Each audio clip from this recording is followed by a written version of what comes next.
guess you got to start somewhere, right? That's what I'm saying. Every which way we have some kind of issue trying to eat this thing up, but we're gonna make sure we're doing what we're supposed to. We're gonna keep pressing. Praise y'all. Thank you guys for your patience as we're uploading this thing. We got YouTube up now, TikTok up, we're getting Facebook up, and then we'll just go ahead and get started.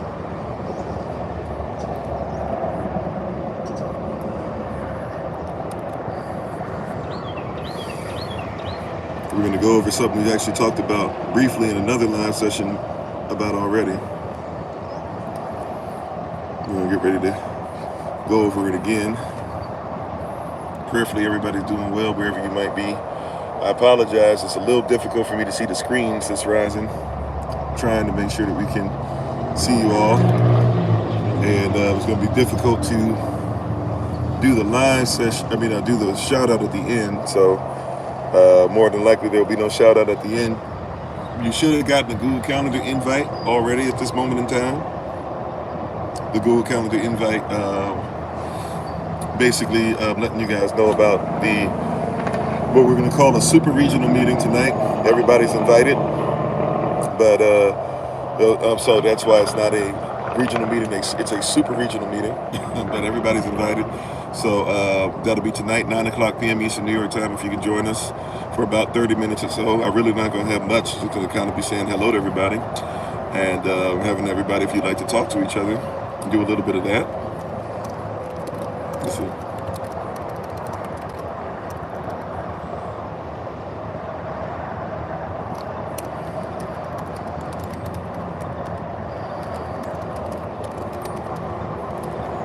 Alrighty. Praise y'all. So we're going to go ahead and get ready to get started. Thank you everybody for your patience. Thank you for everybody who got up. I tried. Apparently the signal was terrible, but I did try to get up early with you all, as I said I was. And so those who were able to get up with us, and I'm not sure what exactly it's going to turn into, but whatever it's going to turn into, we're thankful and grateful for those being part of the first one. And we were honored to have you guys. I'm not sure how long we'll be on today. We'll go as long as as long as we have signal. If the signal if the Wi-Fi we're using starts to get low, we'll try to get you guys on there. But prayerfully everything is well. I got everything on different signals today. We're trying something new to keep going through all the swashbuckling or whatever we're doing with TikTok and with YouTube and with Facebook. Can you guys see and hear me okay on TikTok? Can you guys see and hear me all right on TikTok? Can you see and hear me all right on YouTube? Can you see and hear me all right on Facebook? Yes, no, maybe so, yes? Okay, cool. So I'm trying to put you guys on a different signal. I found something that I haven't used in a while, so we're trying this one again. Everybody said, even when I got up early, they said that one wasn't working on TikTok that well, so prayerfully this will work for all of you guys. But Tadach, thank you for being on. Let's get started. May the words of my mouth and the meditation of my heart be acceptable in Yahweh's sight. He is our strength and our Redeemer, and it is in His name, which is His authority, that we pray, praise, proclaim, project, and protect today's message. Amen. Hola, mi nombre es Kofi. ¿Cómo está? Bonjour, je m'appelle Kofi. Ça va? Ni hao, namaste. Osayana kituwaya, Ohio. I see you. Manut, wagwan, kamsak, kamsamida, aloha, ciao, habarigani, akwa abba, madaase, etesen. Jambo, Mimini Kofi, and the Farakukutana Nwewe, Boker Tov, Boker Tav, Grand Rising, top of the rising to you. GM, for those who do that, greeting. Bakwad Tav, Barakala Cham Yahava, Anai, Kofat, Kohelet, and servant to Christ. Mashalam Chi. Hello, everybody. I am Pastor Kofi, Pastor Servant to Christ, where we are always changing lives one mind at a time, but being a voice of the voiceless and speaking the unspoken. We appreciate you. Thank you for your presence today. Whether you're joining us on Facebook, YouTube, TikTok, or on another platform at some other time, we are excited to have you on with us and thankful to have you on with us. Thank you again for those. As a reminder, we do have tomorrow, October the 12th, is the Day of Atonement. That'll be on Zoom at 6 p.m. Eastern New York time. We're actually going to try something on Zoom a little different for this one, and we might institute this with our holy days coming up, especially next year. But so at 5 p.m. Eastern New York time, so at 5 p.m. New York time tomorrow, if you would like to join us, and pray in prayer. At 5 p.m., Minister Anais will be on the Zoom link for prayer. All right. Then she's going to pray from 5 to 5:30. Then at 5:30, we're going to go from prayer to so from 5 to 5:30 will be prayer. From 5:30 to 6, the next half an hour is going to be praise and worship. And then at 6, we plan on starting. Sometime around 6 p.m. Eastern New York time, we plan on starting. How you doing, Jeannie? Thanks for being on. So that's what we have planned out. If you'd like to be able to join us on any platform, any device, anything that's going on, we'd love to be able to have you join us. And then if you're coming physically, we're still suggesting that you come about 5 o'clock p.m. Eastern New York time. The place is called Pernoshal Park, Pernoshal Park.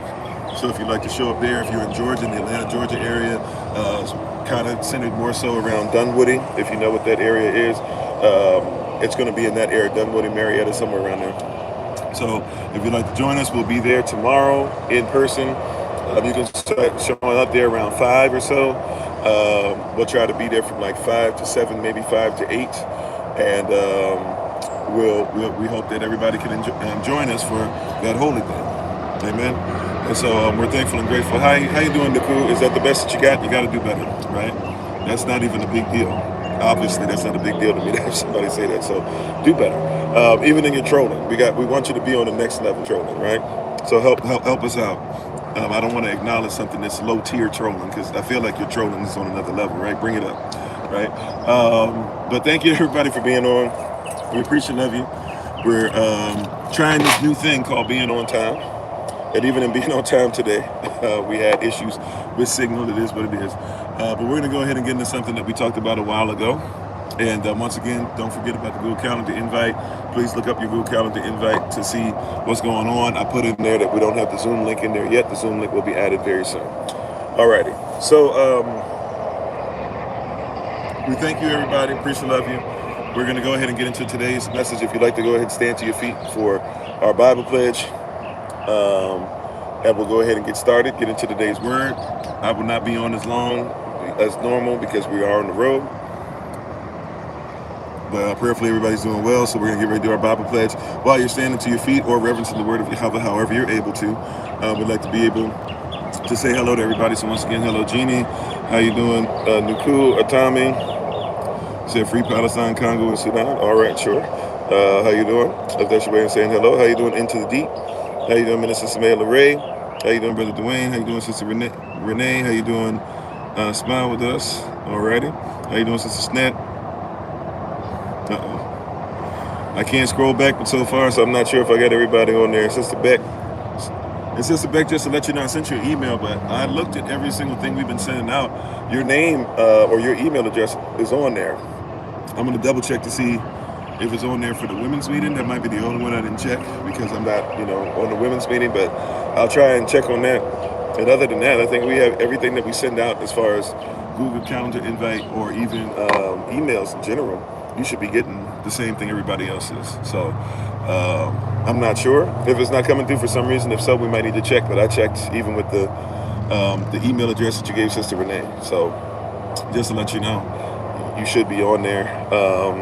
And you should be receiving stuff unless there's something where emails need to be cleared out or something, or somehow, some way, something was blocked one time from us, and so it's blocking everything and or maybe check your spam. By the way, for everybody too, I don't mention that enough. Check your spam on your emails. See if maybe some of the emails that you're saying you're missing or some of the Google Calendar invites, maybe because we send so many out, sometimes it puts it as spam. So just see if maybe that's what's going on. Amen.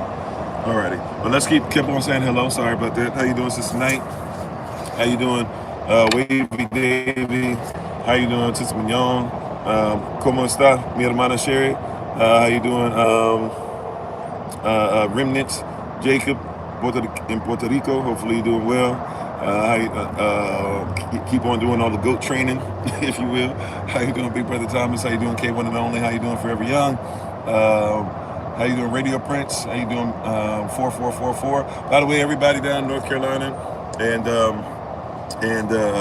Florida, still praying for you all, especially those in St. Port Lucie. I've actually been there, and been through there and stuff like that. And I've been there actually, and very nice place. And hopefully you guys are doing well. Hopefully you guys made it through. I think they said there were 5 tornadoes or something passing through there, so we've been praying for you all. How you doing, Darius? In the Zone, Stoneballer, James Clevenger, Ruel, Anthony Hernand, CTRL, Jacob, Dark Matter, Miss Juicy, okay, John Boy, everybody, thank you for being on. Appreciate, love you. How you doing, Island Boy? How you doing, Sister Nadine? Have a bad migraine, and we pray, we touch and agree that the migraine is able to subside, that you're able to rest, that you're able to breathe in. Prayerfully, you're able to go somewhere, put your feet up above your head, and relax some. We'll be checking in with you, and prayerfully, everything's going well with the storm with you and the girls. How you doing, Sunshine? How you doing, Latan? How you doing, Della? How you doing, Ordella? How you doing, Zar? I don't know if I'm gonna say this right. Zara Tukibrin. Not even sure if I'm in the ballpark. How you doing, Mike? I don't know if we said this. Mike Slim, maybe. I don't know. Sorry. Mick Rivers, L.A., Arturo, everybody, Holden. If I miss your name, just charge to my head, not to my heart. Whoever you might be on there, I'm probably gonna miss somebody's name on here on all the platforms. But thank you for being on, everybody. Fat Slim, Esco, Beverly. Oh, okay. Capricorn Queen and Beverly, same person, or maybe not. I don't know. Flory, Dat Boys. Not sure if I'm even saying that. Dat Boy Ice, maybe. How you doing, Sister Monica? Anthony, Justin, Ken, everybody. A lot of persons on. How you doing, Razzie?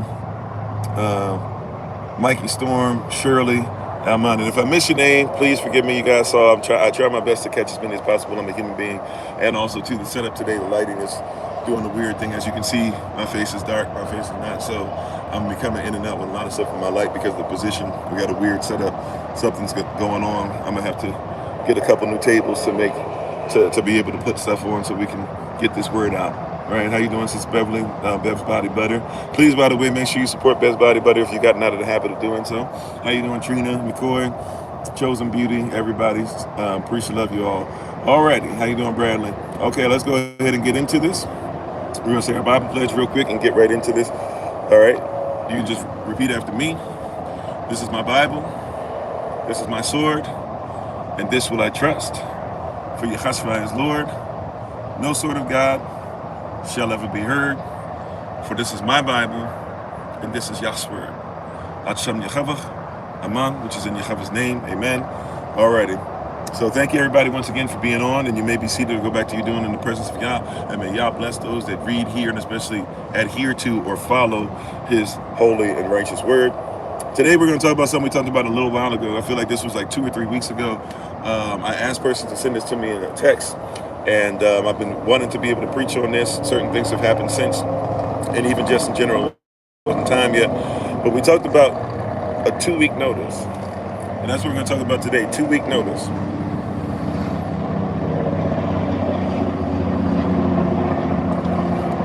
And the context of it is that we want to give the world. You've been given permission, if you will, to give the world your 2-week notice. Now, we talked about this a little while ago, but the context is still the same. 2-week notice. You have been given permission by the Most High, right, to become part of the kingdom. At some point, you got to let go. And what happens when you give a 2-week notice in your job or whatever, right? It is to make it easier. And really, we could just leave. You could just up and leave. You could just say, I'm done, right? But if you be honest about it, right, it would not be contractually the best of things to do. And also, too, it goes against your word. If you tell somebody you're going to keep your word and you're going to quit, as long as they don't do something that puts you in a position where you're like, hey, you guys broke contract with me, so I'm going to break contract, I'm going to leave, right? You basically put the 2 weeks notice in to say, look, I'm going somewhere else. I don't care. Sometimes I don't even care if I got another job lined up. How you doing, Brother Lamar? Sometimes I don't care what's going to happen, who's going to be on my side. If you guys will write me a nice letter for my next job, whatever. Look, I'm putting my 2-week notice in. What is that? To help prepare them to be without you, and really also, in many cases, to prepare yourself or allow you to get paid until it's time for you to shift over to your next job, right? So the 2-week notice is something that you're doing. And the reason why we put that out there is because really, like we said, you could just walk off the job. You could just walk off the world, right? You could just walk out of the world. And by the way, just for educational purposes only, in case somebody tries to use this against us in times in the future, obviously we're not saying go and walk, try to find a place that you consider to be the end of the physical world, right? And walk off it, but we're talking about a system, right? Because the word world that we usually refer to in the Bible is usually coming from a Greek context, if you will. And the Greek context is the word cosmos, not with a C, not C-O-S-M-O-S, which is talking about a physical arrangement of physical systems, but we're talking about K-O-S-M-O-S, which is talking about a system of things that doesn't even have to be physical. So when it says you are in the world but not of it, it's saying you are in a system but not of it, right? You are in a beast but not of it. As a matter of fact, the world hates so much us talking about it and making you know about this beast, about the system, that they come against us. My YouTube channel, literally, every time I check, I don't even check that often anymore, but every time I check, they're trying to take down an older video. And the latest one, the latest series they've been attacking is our Revelation Revisited series. So we have a bunch of stuff missing off that now because I would dare tell you laws and stuff about a system. So to give you guys a heads up, we'll probably start with Revelation, a third edition on it in the last 3 years, due to the fact that we've literally had them now on the low trying to take our stuff offline and trying to say that, especially when it comes to anything mentioning medical stuff, that I shouldn't speak on it. So I'm going to have to redo that series in the future and try to figure out how to speak on a system without mentioning a whole bunch of stuff that makes it money, but give you guys hints so you can go down a rabbit hole. It is what it is. To keep pushing forward in faith, for in due time your perseverance will be rewarded. Don't give up. Elohim promises. Yeah, I'm on. Amen. Yep. That's why the same that endure are the ones that shall be saved. Matthew chapter 24, verse 13. Amen. Amen. How you doing, Sister Shima? Right? Paul says that there's a crowd waiting on us. We know that all we have to do is finish the race, not even win it, because Christ already won it. So we're fellow heirs. Whatever he won, we are able to get as his friends, as his fellow heirs, not just only as his subjects or even disciples, right? So that being said, though, when you put that 2-week notice in, we're talking about putting a 2-week notice into a system, right? We'd like you to put your 2-week notice in to a system. And the reason why it was said that way, the reason why it was expressed that way, that it was given to me that way, and therefore given to us that way, how you doing, Sister Tianya, is because when we talk about a lot of us are afraid to let go, right? Yahweh has already shown us, as we were talking about even yesterday, right? And I don't recall, I think it might have been last night, where he's given us a vision. Salvation belongs to Yahweh, and he's given you what salvation is. He shows it to you, rather, and then he puts salvation in your hand, says this is your piece of it. Do what I've taught you and make it look like where you're headed. That means that as soon as we get that, a lot of us have to realize that as soon as we get that, we have to detach. But a lot of us don't want to do that. So what we said is, hey, well, maybe you need to start giving your 2 weeks notice. Maybe you need to start allowing persons, how you doing, Sister Deborah? Maybe you need to start allowing persons to say, hey, this is where I'm headed. I won't be available for this for so much longer. I'm not going to be able to allow you to keep on taking my family and I and dragging us down this rabbit hole. I can't allow my finances to keep being put into something that I know is not even being put into the community. I cannot allow myself to get into things that I have known for years now cannot even be true, but I'm staying around because of nostalgia. I'm staying around because I'm afraid to let somebody down. I'm staying around for all these different reasons. No, like I must do what I'm supposed to do. And so you might need to start putting your 2 weeks notice into the world. And anybody and anything that is worldly might need to get your 2 weeks notice. I would say that it's okay to walk off. But for some of us, that's extremely difficult. But you need to give a 2 weeks notice and realize that once you give this 2 weeks notice, things are not going to be the same anymore. And that's okay. How you doing, Holistic Bar, right? Things are not going to be the same. You're giving your 2 weeks notice. You're saying, I'm no longer going to be involved in what it is that you say that I'm supposed to be involved with.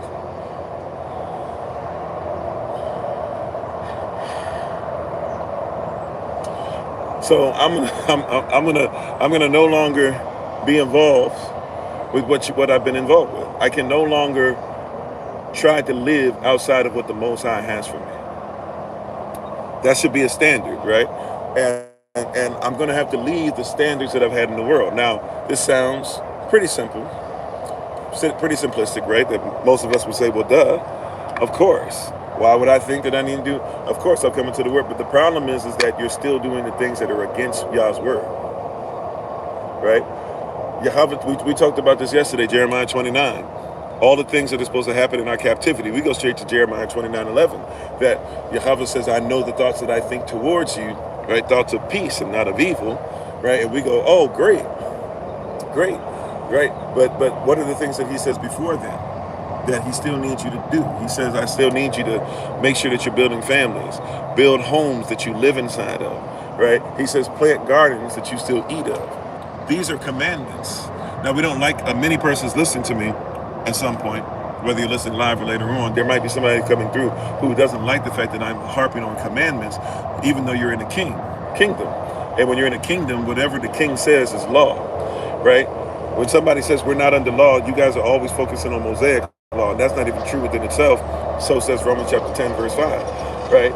But even still, a lot of you who will hear this will get frustrated because you're in a kingdom and yet do not know the voice of your king or do not recognize it, bare minimum. Why? Because you won't even listen to his commandments. Yehoshua says, I cannot recall if it's John 14, John 15, but he says, if you love me, if you love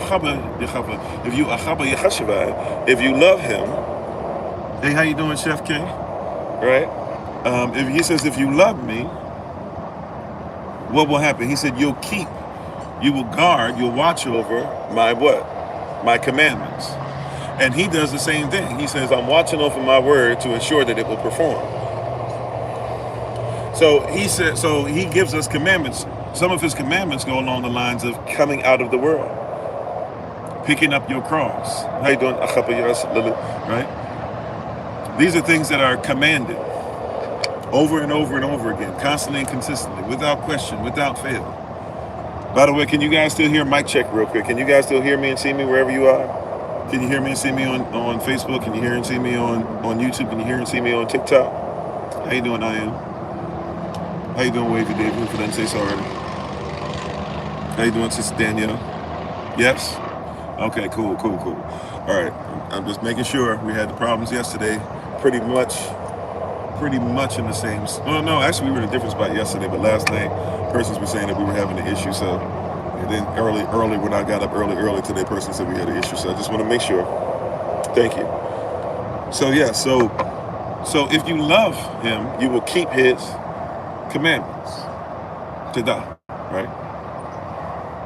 If you love him, you will do what? You will keep his commandments. If you love him, you will do what? You will keep his what? Commandments. So his commandment is saying you got to separate. If the king says you must separate, then you got to separate, correct? Right? This is why at some point, I keep saying this, at some point, if what we believe is true, and I believe it to be true, I have faith in it, and that means that I have to start working in faith. For my works and my faith have to go together so I can get proper manifestation. And how you doing, Big Brother Thomas, if I didn't say so already? So if I'm working my faith, I'm preparing to separate. Not just by myself, not just watching every DIY video so I can make sure that I've got my own stuff and nobody can be taken care of but me, but I'm responsible for also helping to make sure that a community of believers are ready to separate. Right? That we are ready to separate. That we know. Like, look, let's even do something, right? We're talking about putting our 2 weeks notice in. Why should you put your 2 weeks notice in to this system, to the government that you're in? Let's just keep it a buck. You know, hopefully you know this, there's no such thing outside of the kingdom of heaven. There is no such thing as far as any nation, right, that doesn't fall apart. You could technically say Israel, but Israel did fall apart. That's why we have to come back together, right? But there's technically no nation besides the kingdom of heaven that you can talk about that has not fallen apart. There is none. That means that persons who are smart are always making sure that they're taking care of the next generation coming up. Because families, watch this now, watch this family, listen to me now. Watch this, listen to me, hear me. Families always outlast systems. So you got to put your 2-week notice into a system that's not designed to last forever anyways. Your family lineage is going to last longer than the supposed country that you say you're part of. You don't believe me? How many of you have learned about Yugoslavia? Right? How many of you have learned about the Roman Empire?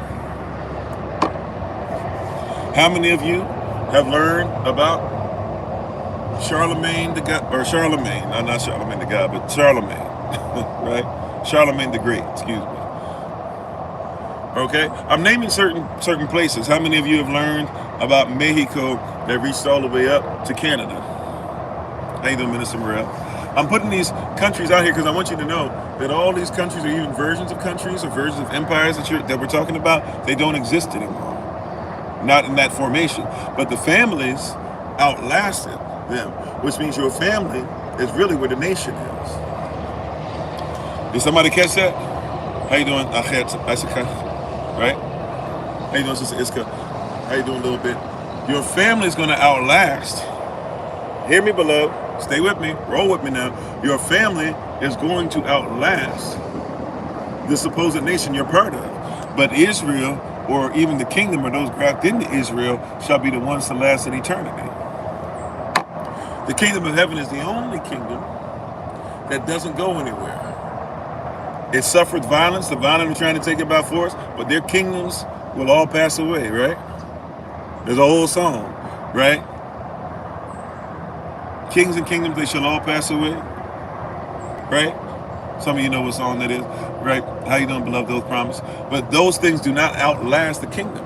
How many books have been written against the Bible that nobody knows about, but the Bible is still the bestseller? You know, the Bible has forever been the #1 bestseller, and it's not going anywhere. They've had to create categories and then remove the Bible from the shelves, at least as far as not from the shelves, but they've had to remove the Bibles from their listings, because if they kept the Bible on their listings, the Bible would always be #1.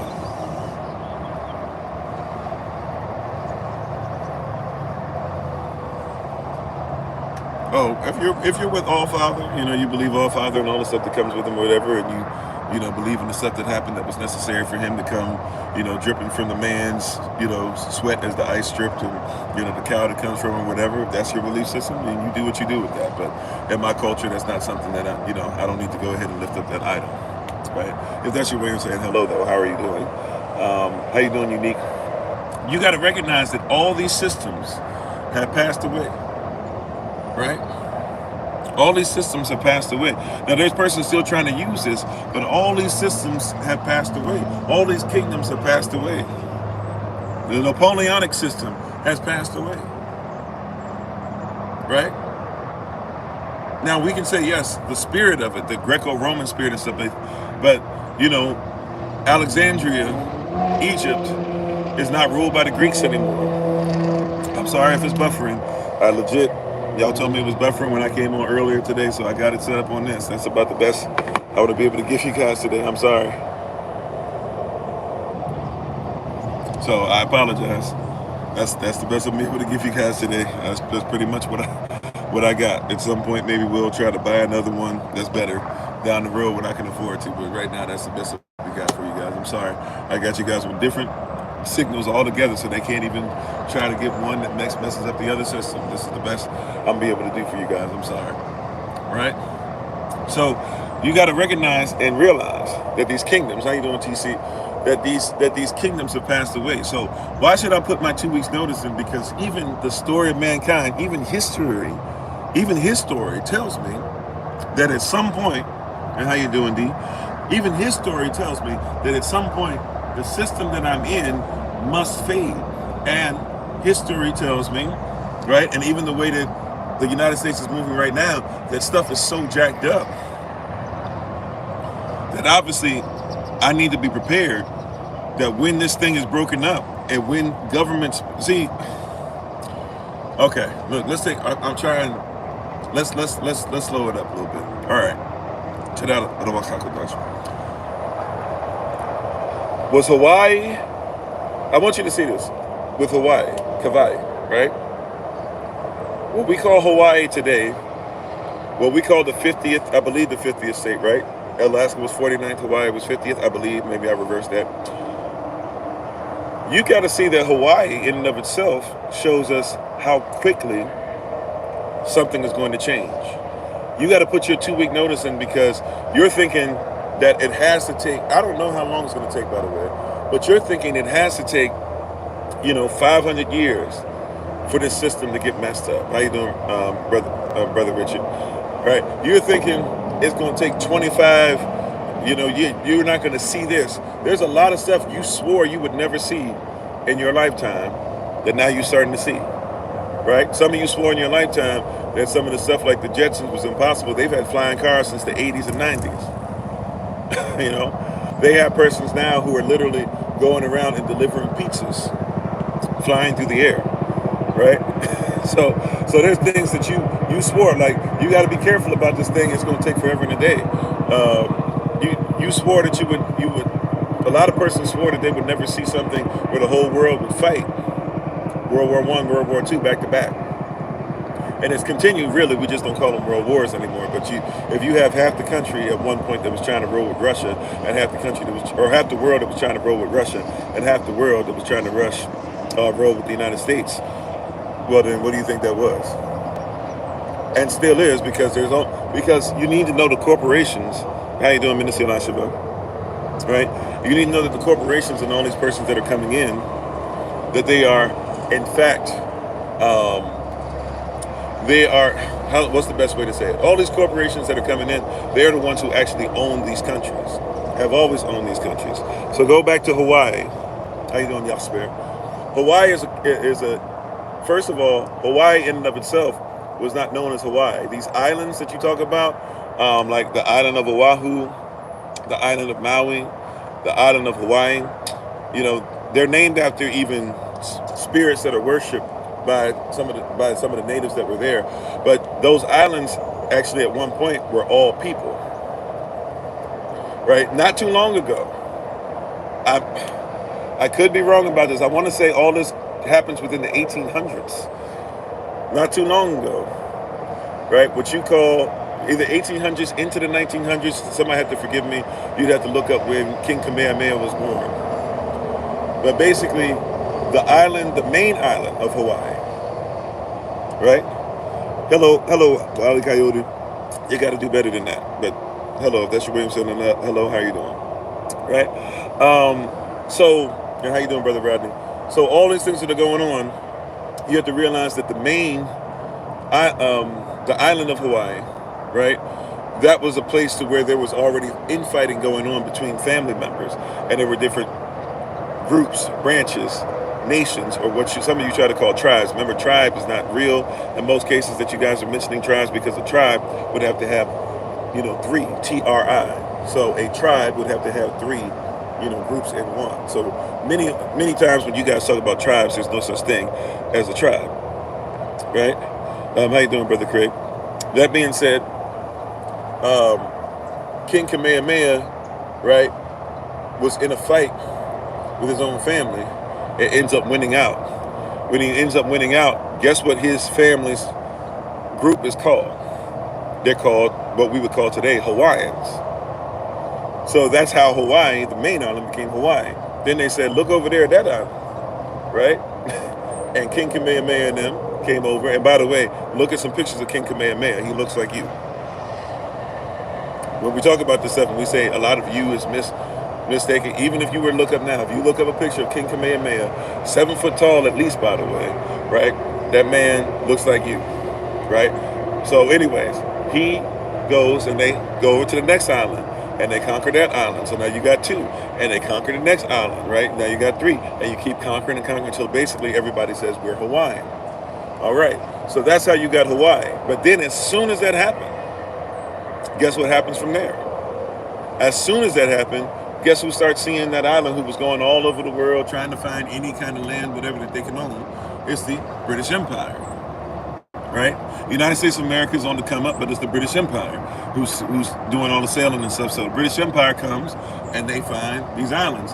And King Kamehameha, because he's a warrior, and by the way, his family did a lot of inbreeding, so they were kind of off, if we be honest. Let's not just act like, once again, it's not always about color. So his family, warring, everybody's warring against each other. They're keeping the royalty in the family. Only their family can be, this, it has to be pure, so they're having sex with their own family members and stuff like that. A lot of stuff going on, right? So then here comes England, right? And here comes the empire. They see what's going on, and King Kamehameha is strong enough to where he can hold them off, but at the same time, he likes them because he finds them to be strong. He finds them to be strong. They themselves, right? Polynesians are great sailors. And so when they see these persons sailing, they have cannons, they have all this stuff, he finds them to be strong. There's a little bit of fighting that happens, but ultimately they start working together. Once King Kamehameha passes away, and his son, Kamehameha II, pops up, and what you'll discover is because the inbreeding became so much, these children didn't even reproduce. That's how, like if you inbreed animals, you do stuff with animals too much, eventually they can't have babies. Well, that's actually what happens to King Kamehameha, right? The royal dynasty and all that, is that they actually inbred themselves out. So, how you doing, Sister Jonathan? Right? So now, King Kamehameha is gone. Kamehameha II, his son, pops up, and Kamehameha II is weaker. And he's been raised more to have Western sensibilities. He's been raised to be more in tune with the British. If you look at King Kamehameha before he passes away, and the paintings they have of him, he looks like a straight up black man, because I know Polynesians want to hear that. Fine, different nation, different people, if you will, but he's Polynesian, Austronesian, Melanesian, same people. But anyways, he's a Polynesian, but look at his pictures. But you'll see him dressed in British garb because of the respect he has for them. And they do paintings of him. Then his son comes up dressed the same way and being weaker. And now the British begin to get more and more and more. Then the third comes up, not the third as far as King Kamehameha II had a son. King Kamehameha II has no son, so the third, when the second passes away, the third takes over, right? And then all of a sudden, England really starts picking up steam and putting a string of hold on them and stuff, right? But then England's really not able to get anything together ultimately, though. So guess who actually starts kind of taking over by the time you get to the last royalty, which was actually what we would call today, a queen. She was a princess, really, but you call her queen. And the last one, my daughter was actually born in the same. She was actually born in her castle. So this princess, the last princess, she had a castle that's pink, and to this day, the United States military now owns it. But when they signed off on the documentation, they had to keep it the same way that she had it. So if you go to the Navy's hospital, right, and you go to their hospital situation, their hospital scheme, you'll notice the building is pink and everything because they had to keep the same color on the outside that they had. So it still looks like her castle and everything, but on the outside it's pink. They had to keep it pink in order to make sure that they could, by law, when they stole it and forced her to sign a contract, one of the things that she said, well, at least make sure you keep it the same color, right? So my daughter was actually born in there. So in a way, if you were to go by today's standard, my daughter's Hawaiian because of the whole, if you're born somewhere, we own you type thing. But anyways, but it's kind of a little cool tidbit for me. That being said, yeah, exactly. Before that happens, the English kind of back off, and the Dole Corporation, they start taking over. And I want you to see, like, this is all within basically a short amount of time. King Kamehameha, his sons, somebody who was basically considered to be like a daughter to him, a princess, and then all of a sudden, the Dole Corporation takes over. They forced her, they locked her up, they were doing unspeakable things to their people, and they said, we're going to mess you up, and we're going to take even more if you don't sign the contract. By the way, she couldn't even read or write that well. Once again, another thing. And they go into the whole inbred thing, which could be part of it, but we also, if we be honest with it, they do this a lot. where, you know, the natives don't speak your language, so they say, oh, they're stupid, they couldn't write, they blah, blah. But they forced her ultimately to give up her land to the Dole Corporation. The Dole Corporation took over. Once the Dole Corporation takes over, then they signed it away to the United States of America. Right? Then the U.S. got it. They had to buy it from the Dole Corporation. Right? So when we had this weird thought process, you had to realize that they bought it from the Dole Corporation. They bought it from the Dole Corporation. They got it from them. They operated. They literally got it from a corporation. A corporation sold it to a corporation. And then from that point on, now, and you know, through all of that, you have now the whitening, if you will, the blanqueamiento, if you will, of a whole group of persons, to where now a lot of Native Hawaiians themselves don't even want to be referred to as looking like us, even though we had the same features, and a lot of them now are more light skinned, right? They're of lighter skin, and nobody talks about that, hey, the same stuff that happened to them happened to us, and vice versa. So dealing with the same stuff, the same consequences, the same captors. These are things that are still, that we're still dealing with. So I say all that to say, when you think that this is going to take forever and a day, right? Nobody thought that they were going to go within a matter of weeks. Excuse me, matter really of a week, but a matter of weeks, that they would march into France and they would go into the royal family's castle and they would capture them and they would behead the king and the queen. And then they would get rid of rulership. And then they would tell the clergy that we're not listening to you guys either, right? And they would just strip everything down. And then literally in France, let's see how many times that they've had new constitutions, right? We think that this thing is going to take forever, but you better put your 2-week notice in. You better start telling the world, if not for anybody, but for yourself. You need to start telling yourself, start setting stuff up, start saying, hey man, I'm not waiting. I see the writing on the wall, right? I see that money is not real. I see that the reason why BRICS exists, BRICS, look it up. The reason why it exists is because persons are saying, hey, we're tired of you guys trying to mismanage these funds. I see that the United States of America is busy talking about oil prices and stuff, but they're always going to war. I see that they actually are in war with families. It's royal families against royal families. Watch this. You guys know of the country, and I want you guys to tell me in the chat. Be honest with me. Do you guys know about the country Saudi Arabia? Have you at least heard of Saudi Arabia? The country of Saudi Arabia. Do you guys know about that country?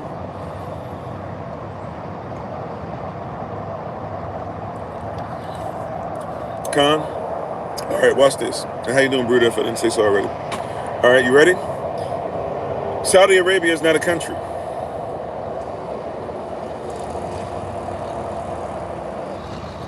I don't mean it's a corporation. Saudi Arabia is not a country. It's not a kingdom. Uh-oh. Did you know that? Did you know that? Saudi Arabia is not a country. Arabia is a country. Isn't there a movie, Lawrence of Arabia or something like that? Right?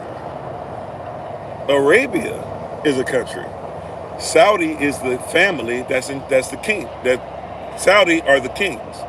Saudi is the royal family.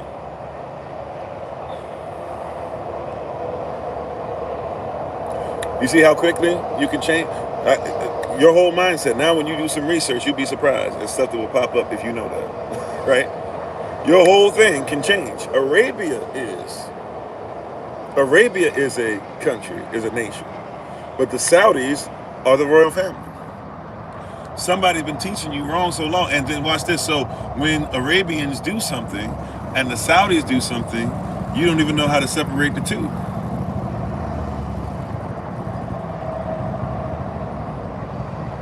Right? Are there Saudis that have business outside of Arabia? Yeah. Are there Saudis that tell congresspersons what to do? Yeah. Are there Saudis that are responsible for what you put in your gas pump? Yes. But Arabia's the country.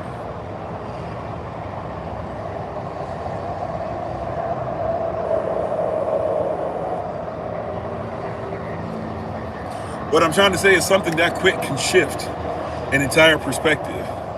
They do this all the time. How many times are you going about your life and then all of a sudden, look at Kamala, look at Donald. What I'm trying to say is this thing is going to shift, and it's going to shift quicker than you think, because what's happening is so many of us have so many things based on this system. Put your 2 weeks notice into the system. Your family will outlive the system. You first of all think eternal, like we said the other day. Don't think in temporary, think eternal. If you're thinking eternally, you're not thinking moment by moment or up to a moment. You're thinking all moments, past, present, and future. How do they go together? When somebody says, how do you think about things historically differently than others? It's because somebody thinking about something truly historically, if we're using history in the way that they use it today, well, then if it's truly historical or historical, whichever one you prefer, it means that you are looking at things from every perspective, not just what's happening today and not just what's going to happen tomorrow. You're looking at what happened then. You're also looking at the context. You're also looking at what was surrounding, right? These are things that you actually have to go into. You're looking at etymology, you're looking at belief system, you're looking at why somebody believed, you're looking at what things were, right? Like in our mind, you go black, white, black, white, black, white.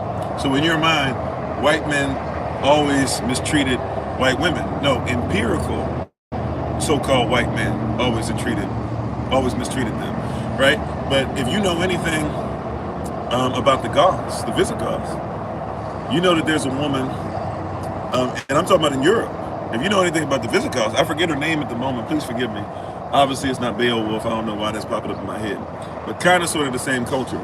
But there's a woman who basically they aligned with her husband, the Romans did. They came over to Britain, the Isle of Britain, and they aligned with their husband, or they were taking over everybody. Her husband said, okay, they were strong enough to be able to put up a little bit of fight. They said, look, we'll let you guys go ahead and take over the territory, as far as we'll submit to you as long as you let me live out my days as king and you allow my daughters and my wife to be in place. Because where they were, women were allowed to be over nations, right? So if you allow them to continue to have their birthright, hey, do what you do and we'll be in allegiance with you. Now Rome, as soon as this happened, went against it, tried to wipe them out too, and came through. And his wife, I'm forgetting her name, please forgive me, somebody might have to look it up.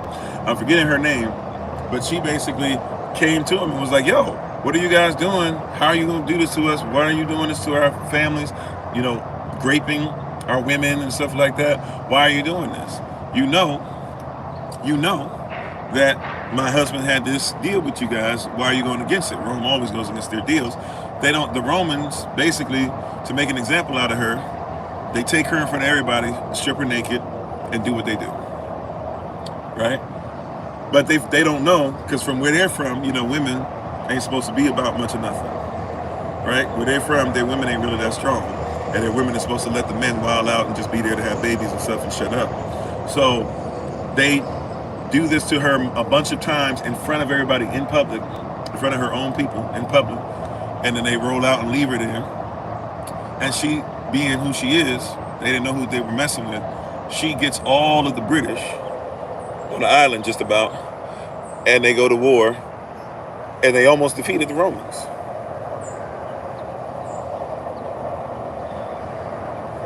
They found her stuff, they found her chariot and everything buried, I want to say in the 1900s, maybe the 1800s. How you doing, Sister Jessica?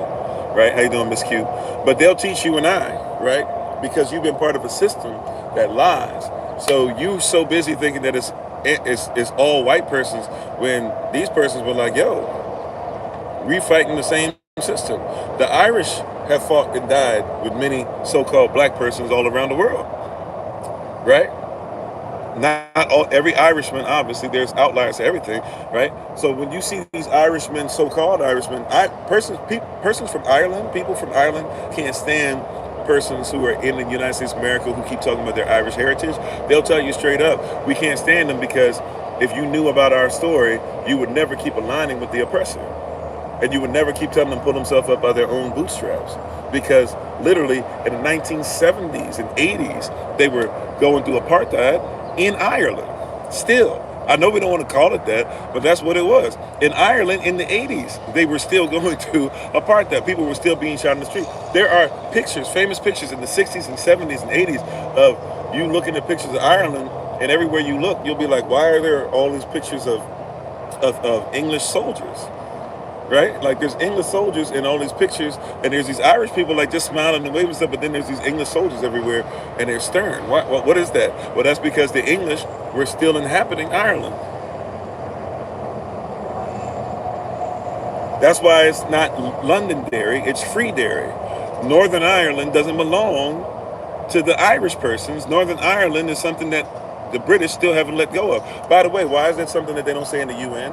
Why is that something they don't tell you about in the UK? Why is it something that we don't talk about in the United States?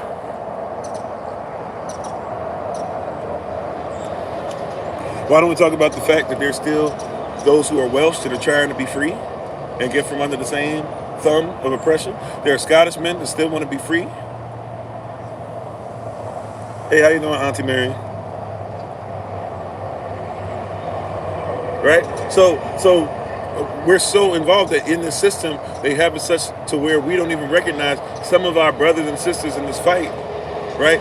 A lot of you don't know the reason why you have Irish in your blood is not just because of married and blah, blah. Some of you have Irish in your blood because there were Irish men and women who were indentured servants who decided to fight with you. And when they tried to say, hey, look, okay, we can't have you fight with the blacks. Y'all go ahead and go over there and we'll let you be free. And you'll be free, you'll be poor, but you won't be indentured servants anymore. At least you can figure out how to make it on your own, maybe, right? And some of them eventually became your police officers, stuff like that. But there's a lot of them that said, no, we're going to keep fighting. And when they kept fighting, they put them in the same breeding camps that they put you in, which means that they were slaves too. Which means that some of you have Irish blood because some of the Irish persons are commingled in your slavery. Some of your DNA memories are Irish because some of your people are Irish. Not all. Obviously, you got to look at each family. But what I'm trying to tell you is that we have this thing, we're so busy fighting, we're so busy trying to be part of the system, not realizing the system has even taught you so poorly that those of you who swear that you're about interracial, blah, blah, and this and that, and everybody's supposed to be together and la-di-da-di, you guys don't even recognize how much stuff is actually part of your argument. I would still say that you should put Israel first.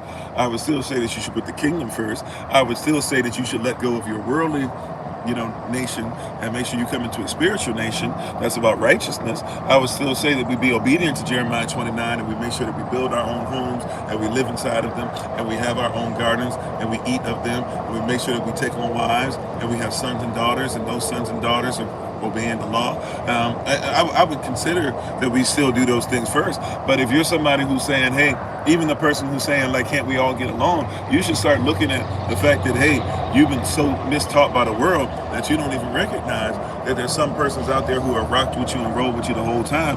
And some of them have rocked with you and rolled with you better than some of your own people, because what you call some of your own people aren't even your own people.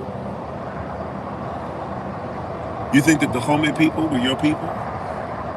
When you see the Woman King, first of all, it's based off a real event. It's not even based off of real situations that happened exactly.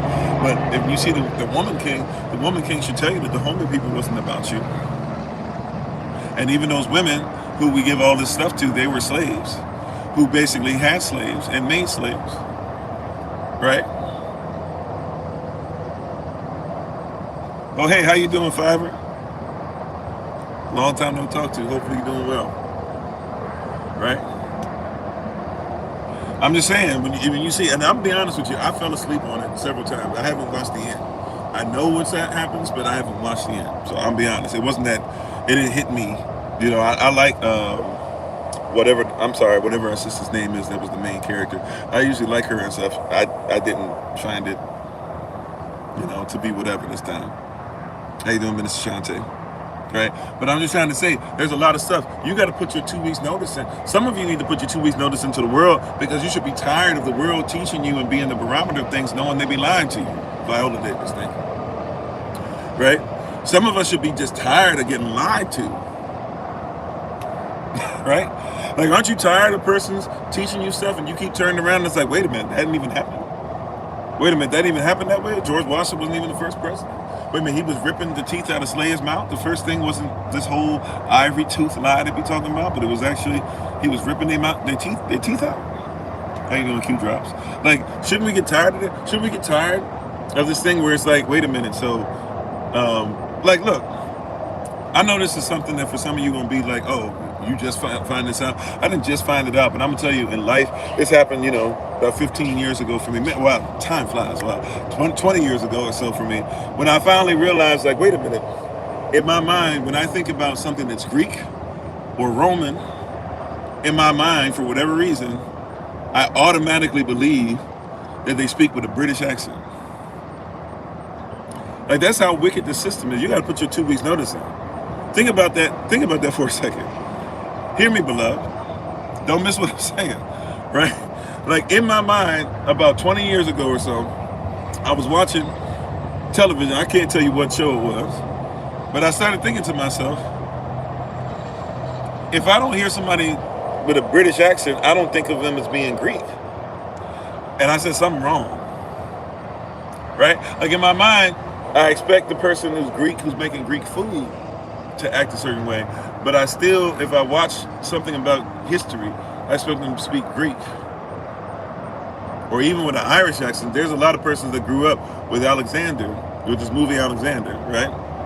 Many people would say terrible movie. It has some things that you should at least study in it. But with Colin Farrell, and when you look up the movie Alexander, you'll recognize real quick, you go, wait a minute. They don't speak with Greek accent. Now, obviously, they don't speak probably with the Greek accents that they had back then either, because it was a long time ago. But, you know, there's a lot of persons that are going to grow up. There's a lot of persons that when they think gladiator, think about this, by the way, the Spaniard, right, that was supposed to be Roman and have Roman allegiance and was put in a slave trade around persons from all over the world that would influence his language, sounds like Russell Crowe.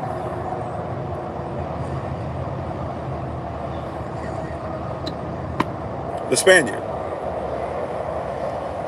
Now, honestly, his nomen, his being a Gentile, and put in there probably means that his family's mixed into something. So maybe he would have sounded closer to a Roman than a Spaniard. But do you get what I'm saying? Right?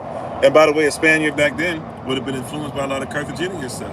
A lot of Carthaginian stuff. That's why you have terms like Negro, because Carthaginians knew West Africans, and Negroes were known to be West African way before a place called Spain even existed. How you doing, Lady K? See, that in and of itself tells me I need to put my 2 week notice in, because they're not informing me correctly. I don't have the right intel, which means that I don't have the correct intelligence. Do you hear me, beloved? For sure. Right? I don't have the right intel, which means I don't have the right intelligence. Me, intelligentsia is a CSC. And that's all that I have. And exactly, and it's by design. And we being the people who were the ones who informed people of this knowledge. How you doing, Brother TJ? We being the people who informed other people of things like university, of things like pianos, of things like marimba, of things like of things such as some of the great mausoleums that you see in other places. As far as the first university, at least what we consider to be like university today, you would have had to go to Timbuktu. You would have had to go to Mali, right? That Mansa Musa, while living an Arabian Muslim life on the outside, actually was somebody who was an Israelite on the inside. We don't even get taught that about Mansa Musa, by the way. And thank you, moderators. Appreciate it, right? We don't even get taught that about Mansa Musa. His name is Moses, Mansa Musa, right? Mansa, almost like saying emperor, not quite the same thing, but he's Mansa, so he's the emperor Musa, Emperor Moses. That's really what his title and name are there. And Mansa Musa, and when you do some more research on him, what do you discover? Do some more research on Mansa Musa. What do we discover? Well, we discover about Mansa Musa. Wait a minute. What could we possibly discover about Mansa Musa? Well, we realized that he allowed for many different belief systems to flow. He knew that his mother told him, hey, make sure that you become Muslim as far as what the Arabic person say Muslims are, make sure you do that everywhere so that at least you can have your trade stuff open and do all that. Because a lot of persons who were considering themselves to be Muslim, they were actually starting to use Muslim stuff and change it up to be able to mix iron with clay, just like it talked about in the Bible with Christianity popping up, mixing of iron and clay. So she was like, to make sure that everything's there, just be Muslim and make sure that you don't have anybody bothering you, and you can go ahead and be over here. You can have your trade route still. You don't have to fight as hard because Muslims aren't supposed to fight Muslims. Right? That's documented. You can read that for yourself. Why is that something that first of all, a lot of us wouldn't even read it because the system that you're in tells you that your people didn't even have a written language. That you have bones in your nose. And if there are branches that have bones in their nose, I'm not mad at you. I'm just saying, what's their whole thing? You have bones in your nose. Matter of fact, a lot of you might not even know. Do you know that even the term medicine man, right? That medicine man, basically we're supposed to be like libraries. Kind of the same thing like what's with jelly griots or griots. I'm a jelly griot, I'm a jelly. So if you don't know, a jelly griot, even though it's not really an African term, but it's something that West Africans know about and we use from other languages of oppressors we've dealt with, where a jelly griot is basically someone who's supposed to keep the knowledge of their culture. They're supposed to know the culture as far as music. They're supposed to be able to tell our story through music, through written language, through spoken language, through stories, right? Being able to tell, like, even if I have to tell bedtime stories or something like that, or whatever, right? And when they have, and they say when the jelly is, and I'm not trying to speak all this about myself. I'm just saying this is what I was literally, it was spoken upon me. So I decided to take up the mantle. Literally, they say if a jelly griot, if he passes away or if she passes away, it is akin, it's the same as a library being burned down. So the same way that we weep because we're like, man, we wish we could have had so much knowledge from the library of Alexandria when Alexandria burned down. The same way we speak on that is the same way that if one of our jelly griots pass away, that's the same level. Right? That's an important thing. But in order to do that, you got to check out of the system because you can't be learning what they say about you and keeping your culture and your community. You have to do one or the other. This is when it becomes difficult. This is because a lot of persons now, we're calling them coons and Uncle Toms and all this stuff. It really should be Sambos, but we're calling them all these different things. But the reality is that we're getting to a place to where persons are just going to have to clearly be what they are. They're just going to have to clearly be what and who they are. They're just going to have to clearly be what and who they are. And so some persons, they just, they're publicly selling out. It used to be they would fight the word sellout. Now they just selling out. They'll say, and what? I'm tired of our culture. That's not even your culture. You're talking about what somebody pumped into you as a slave?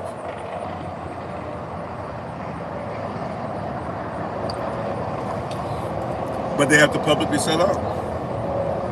They have to say why they have to tell you why anything that looks like you was wrong. They have to tell you that affirmative action worked on their behalf. The school system keeps you away from yourself as well too, right? And you have to even think about it. Once again, your school system used to teach you these things, right? Your great-grandparents knew some of this stuff. They didn't know all of it, but they knew some of it. Right? Your great-grandparents, some of them wrote in Hebrew. Right? If you've been part of the watch parties, that'll be on tomorrow as well. Right? We're not going to skip that just because we have a holy day. We're going to still be in tune with that. But if you know about, the watch party, we're watching this stuff, you'll see very quickly. You'll recognize very quickly, what's the word I'm looking for? You'll recognize very quickly how much stuff has been hidden.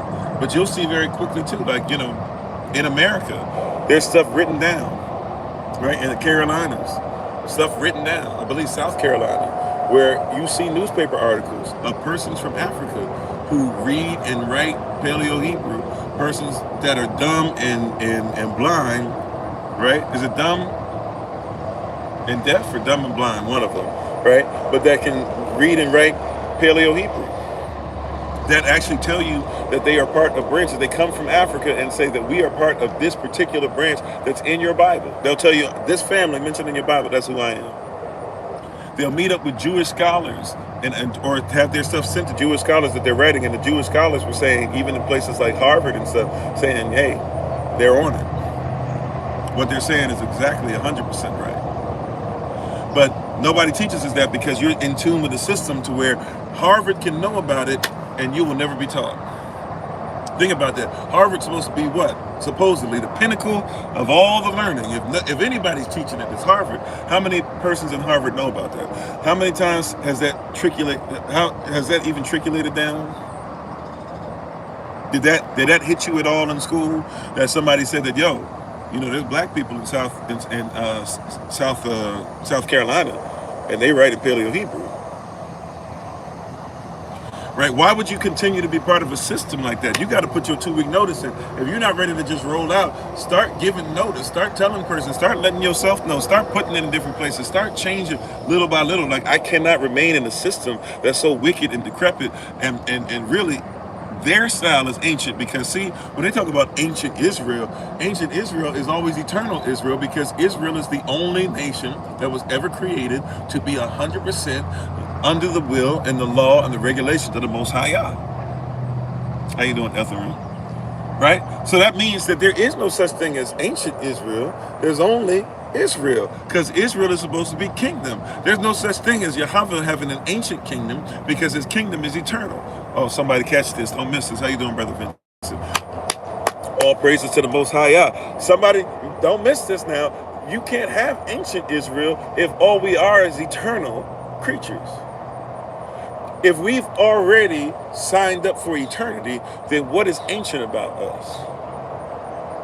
This is why you can't bring me an Old Testament, even an Old Testament thought process, because how can I have an Old Testament? First of all, there's no such thing as Old and New Testament in the Bible. Somebody wrote that in. You'll never see scripture. Well, I'm sorry. In the Bible's originality, in its original form, you'll never see these terms called New Testament, and definitely not Old Testament. That being said, right? Yah, whatever he speaks is, and whatever he's speaking over you is. So he doesn't have an old way of looking at you. He has something that has survived through ancient times, because it existed before ancient times, because every word that he speaks and everything that he's done is something that is eternal. That means that before you were born, he had already spoken you into existence. That means before you lost his hair, he had already known what number of hair was going to be lost. He's not thinking about now or thinking about future only. He thinks in eternity. And he knows the thoughts that he thinks towards you, thoughts of peace, like we talked about yesterday, and never of what? And never of evil. Well, how is it thoughts of peace? It's thoughts of shalom, because shalom for him is what he's in all the time. He is never not peaceful. Somebody says, well, he allowed for this, and he allowed for war. Yeah, okay, he allowed for those things, but he still, guess what? And where he was, there was always, what? Peace. If you're in the storm, but you're in the midst of the storm, guess what? There's peace. Forever, that needs to make sense for it. That makes sense, right? But hear what I'm saying. You serve a eternal law. That means there's nothing ancient about it. They need ancient aliens. They need ancient this. They need ancient language. Our language is the language of all creation. As long as creation exists, there ain't nothing ancient about that. If we would simply tap into what's eternal, we wouldn't be so focused on, is it ancient or not? This is why we're afraid. Some of you are afraid to wear your people's clothes, because you're like, well, nobody's wearing them right now. Yeah, you stand out because nobody's wearing this eternal stuff. Nobody's wearing one type of fabric only. Nobody's wearing it. Yeah, you're supposed to wear something that always stands out. You were never supposed to stop speaking your language. You were never supposed to stop wearing your clothing. You were never supposed to stop praising Yahweh. You were never supposed to become integrated into a foolish mindset that has you thinking that moment by moment is better than thinking about eternity. We're set apart. That's right. Ancient, come on now. Ancient ain't older than eternal. Eternity is always older than ancient. Come on, Minister Shanta.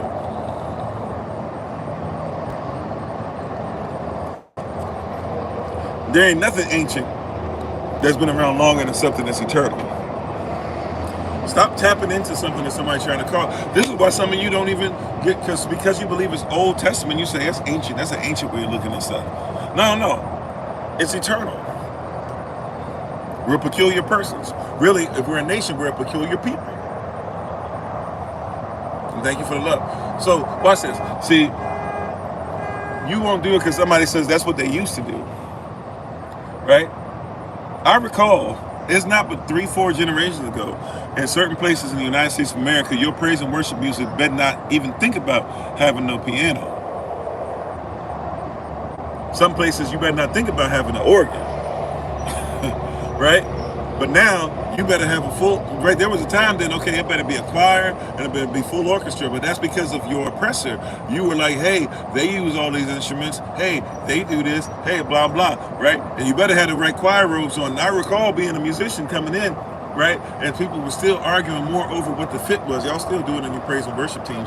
And y'all were more argumentative over the fit than you were about what actually was coming out of your heart. And if somebody couldn't afford the fit, then y'all weren't even letting them sing. Right? I know. That being said, though, right, now it's anything. Now you got cats coming up there talking about he put that bread in my pocket after saying that Yahashua is a stripper. Or not Yahashua, excuse me. We ain't gonna put that on him. They're Jesus. They said they got preachers out there now saying the only stripper they recognize is Jesus, who stripped off this. And so when he shaking it for me, or whatever he said in his foolish sermon, if you want to call it that, right? That's because they keep trying to find new school ways of getting you to be about something. But I don't need a new school way, right? I don't need to treat what Yah's way is as ancient. I don't have to do that. I don't have to treat what Yahweh says as ancient. It's eternal. That means that it's always alive. His name shouldn't go anywhere, right? Because it's always alive. Are you hearing what I'm saying? I don't have to come up with a new way. I don't have to try and figure out a new thing to wear. See, watch this. I'm not trying to get into new fashion. I don't know what the new fashion is. I kind of see it, but I kind of don't. Because that's not my concern. I'm going back to what it's supposed to be. It should have never finished being that. And I'm wearing it no matter where I go. I'm wearing it if I'm in Africa. I'm wearing it if I'm in Israel. I'm wearing it if I'm in Belgium. I'm wearing it if I'm in Jerusalem. I'm wearing it, Israel. I'm wearing it if I'm in Japan. I'm wearing it if I'm in the United States of America. I'm wearing it if I'm in Jamaica. I'm wearing it if I'm in Haiti. I'm wearing it if I'm in the Bahamas, right? I'm wearing it if I'm in Puerto Rico. Wherever I am, I'm wearing it if I'm in Canada. I'm wearing it because it's my culture. I'm not trying to fit in. And I'll ask before I go somewhere, hey, look, if I'm coming where you are, is there a dress code? Well, yeah, the dress code is blah, blah. All right, I probably can't eat there then. Unless you make an exception, I probably can't eat there because I don't wear certain things. I'm not saying you can't wear a suit and tie, do you? I'm just saying as far as culture, what I've decided, when you decide to have your culture and you say, I'm going to do it no matter what, be prepared. That means you're putting your 2 weeks notice in. When I decided, and look, y'all seen older pictures of me. I had suits, I had ties, I had the 3-piece, I had different things going on, right? I know how to put the lapels. I know how to make the lapels match the socks. I hated it, but I knew that was something that was in style. That being said, though, right? Once I made this decision that I'm going to represent Yahusha everywhere I go, then that means that there's not one place. That means that, see, some of you think like this. Some of you think that when it says the gift makes room for you and you'll be brought before great men, you think that it means that you better prepare yourself to fit into whatever they do. No, right? I'll be brought before great men because I don't capitulate. Paul was brought before great men, right? Right? Saul, who turned into Paul. Paul was brought before great men. Sometimes he was brought before them in chains. But he would speak a word so powerful that they would let him go. Right? It's not only going to be, it's going to be easy. No, look.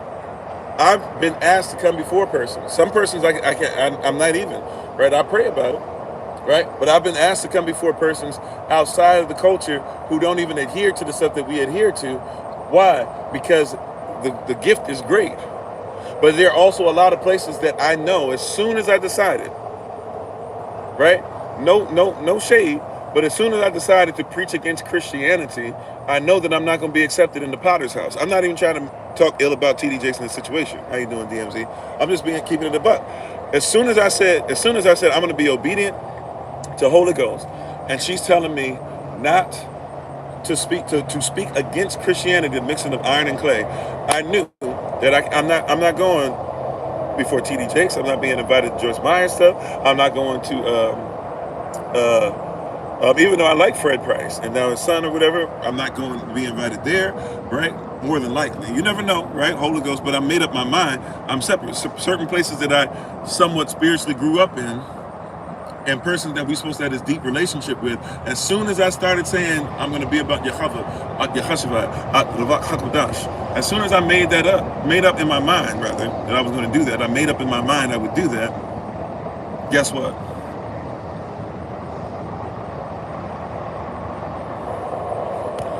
Right? You got to recognize you putting your 2 weeks notice in. Some of you are trying your best to keep holding on to the job. But when you say I'm going to be obedient, some of you who are about to be baptized, right? When you say I'm going to be baptized, guess what's about to happen? 2 weeks notice is about to get difficult. You're about to be sent into the wilderness. You're about to have to fast and let go of some things. You're going to have to be tempted of the Satan. Right? You're going to have to say, it is written, it is written, it is written. And then the messengers, then the angels, then the keepers of the word can come and make sure that they deal with you. But you're going to, to tend to you. But you're going to have to be ready to go through that. Right? Put your 2 weeks notice in. I put mine in a long time ago. When I put my 2 weeks notice in, as soon as I started preaching the truth, it was only a matter of time before I would not be allowed to preach. Right? As soon as I started saying, don't hang around me if you're cheating, there's a lot of preachers that couldn't hang around me anymore.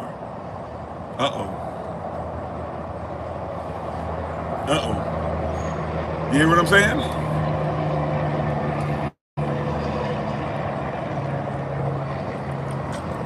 Are you with me? Right? As soon as I said, I'm going to preach the truth, and even if I upset you on your platform, I'm going to preach it on any platform that I'm invited to, right?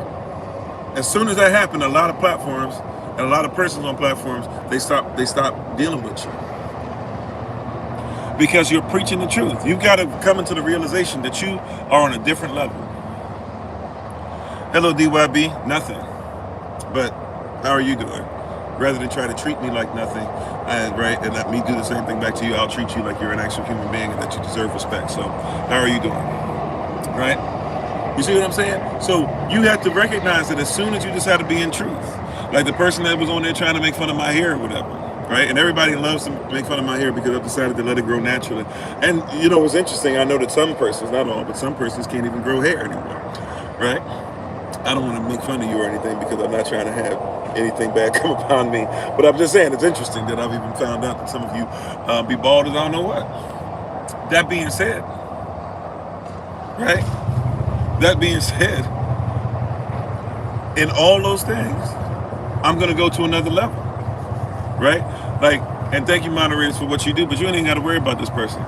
I'm just going to say this real quick. If your whole entire existence is to try to make fun of somebody that you don't know, right? Or not even ask what's the culture and say what's wrong with it, what it says to me and shows me is that, like we're talking about today, I put my 2 week notice. I quit from being in a system that allows me to even be under subjection to somebody like you.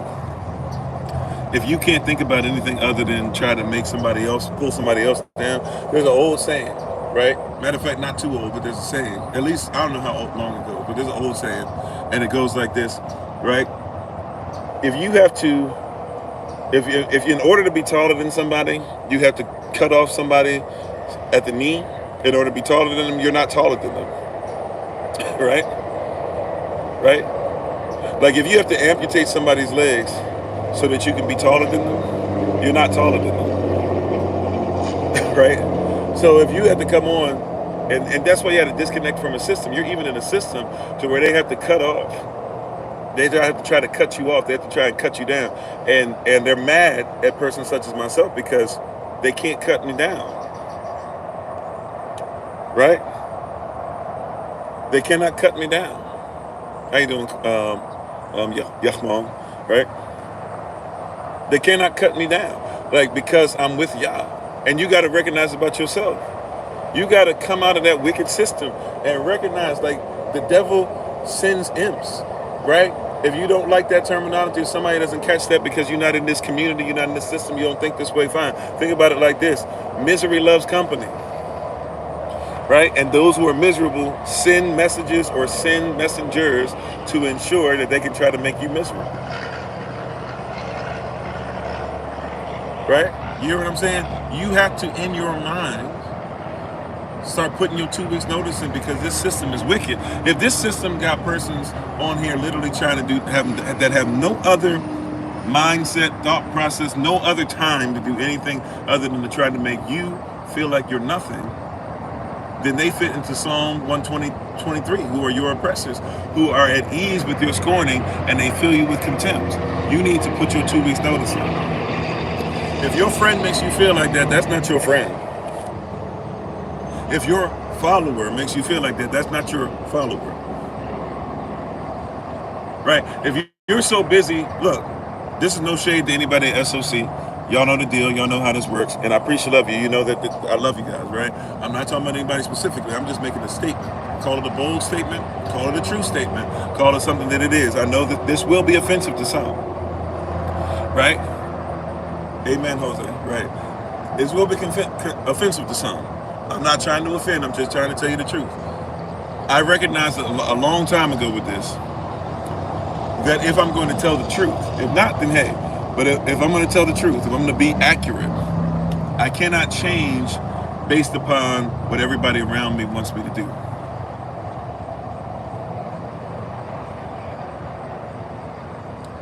Right? Now, my goal is still to serve. Hear me now, because that's a big part of what I do. But I'm here to tell you, I cannot tell the truth if I have to change it to make sure that I keep followers, so to speak. I cannot tell the truth if I have to maneuver, right? Some of you guys live your lives to where your haircut is not because you like the haircut. Your haircut is because your boy will say, yo, that's sharp, right? If you got to, look, get edged up if you get edged up. But if you're getting edged up, if you're getting shaped up just because your shape up is to make sure that your boy is there, then you're wasting money because it's not serving anything for you or for your community. It's serving what your boy will say. Right? I was having a conversation with a sister, I believe it was last night, and we were talking about, maybe the night before, I'm not sure, but I think it was last night, and we were talking about how the sister had, a long time ago, went out with a brother, and the brother was saying stuff trying to hurt her on purpose, right? He had that Philly spirit, that young Philly spirit, for those of you who know about Philly from Europe, who got detained in Australia and got brought back to the UK, right? He had that Philly spirit, if you know what I'm talking about. Not Philadelphia, but the actual person, young Philly, I'm talking about. If you don't know what I'm talking about, it's cool, right? But long story short, there's persons out there who will speak to these sisters and be like, I don't like women who wear makeup. But it's like when you got with them, they had makeup. But he was saying it more so to put her down. I get the spiritual, I get the biblical critique for those that actually believe exactly what it says, right? But this person in particular was, and that's a whole nother thing. We can go down that rabbit hole. We don't have time today, right? But this particular person loves Kim Kardashian. How you like Kim Kardashian, who ain't nothing but fake, everything, including makeup, but then you telling your girl you don't like it when she wear makeup, right? But this is what some persons do. This is the world. This is a worldly system. If you're part of a system that is literally doing that and flipping that on persons or whatever, I don't have time for you. I'm not going to flip who I am to try and meet stuff. This is why Disney is losing money. Those of you who pay attention to Disney at all, right? If you pay attention to Disney, Disney's been losing money. Being appropriate? I see you, Brother Dwayne. I'm sorry, I missed it. You said could have towed the line and ran off into the sunset. Yeah. And that's something I don't think persons realize, Brother Craig. Like, that really be irritating too. Like, not to you guys. I'm gonna get back to what I was saying about Disney in a second. Just give me a second. Like, I'm be honest. I'm gonna vent a little bit. I'm not gonna opine, I promise. I'm not gonna come at y'all because it's not at you guys. But hear what I'm saying. It's very interesting to me. I don't think persons realize that, especially with the platform that I have, that I could take what we built and I could slowly but surely start turning it into the Christian way. And then at some point sound more Christian than Christians, because I can preach like they can. I can hoop like they can. I can get the music together. I can do all those different things.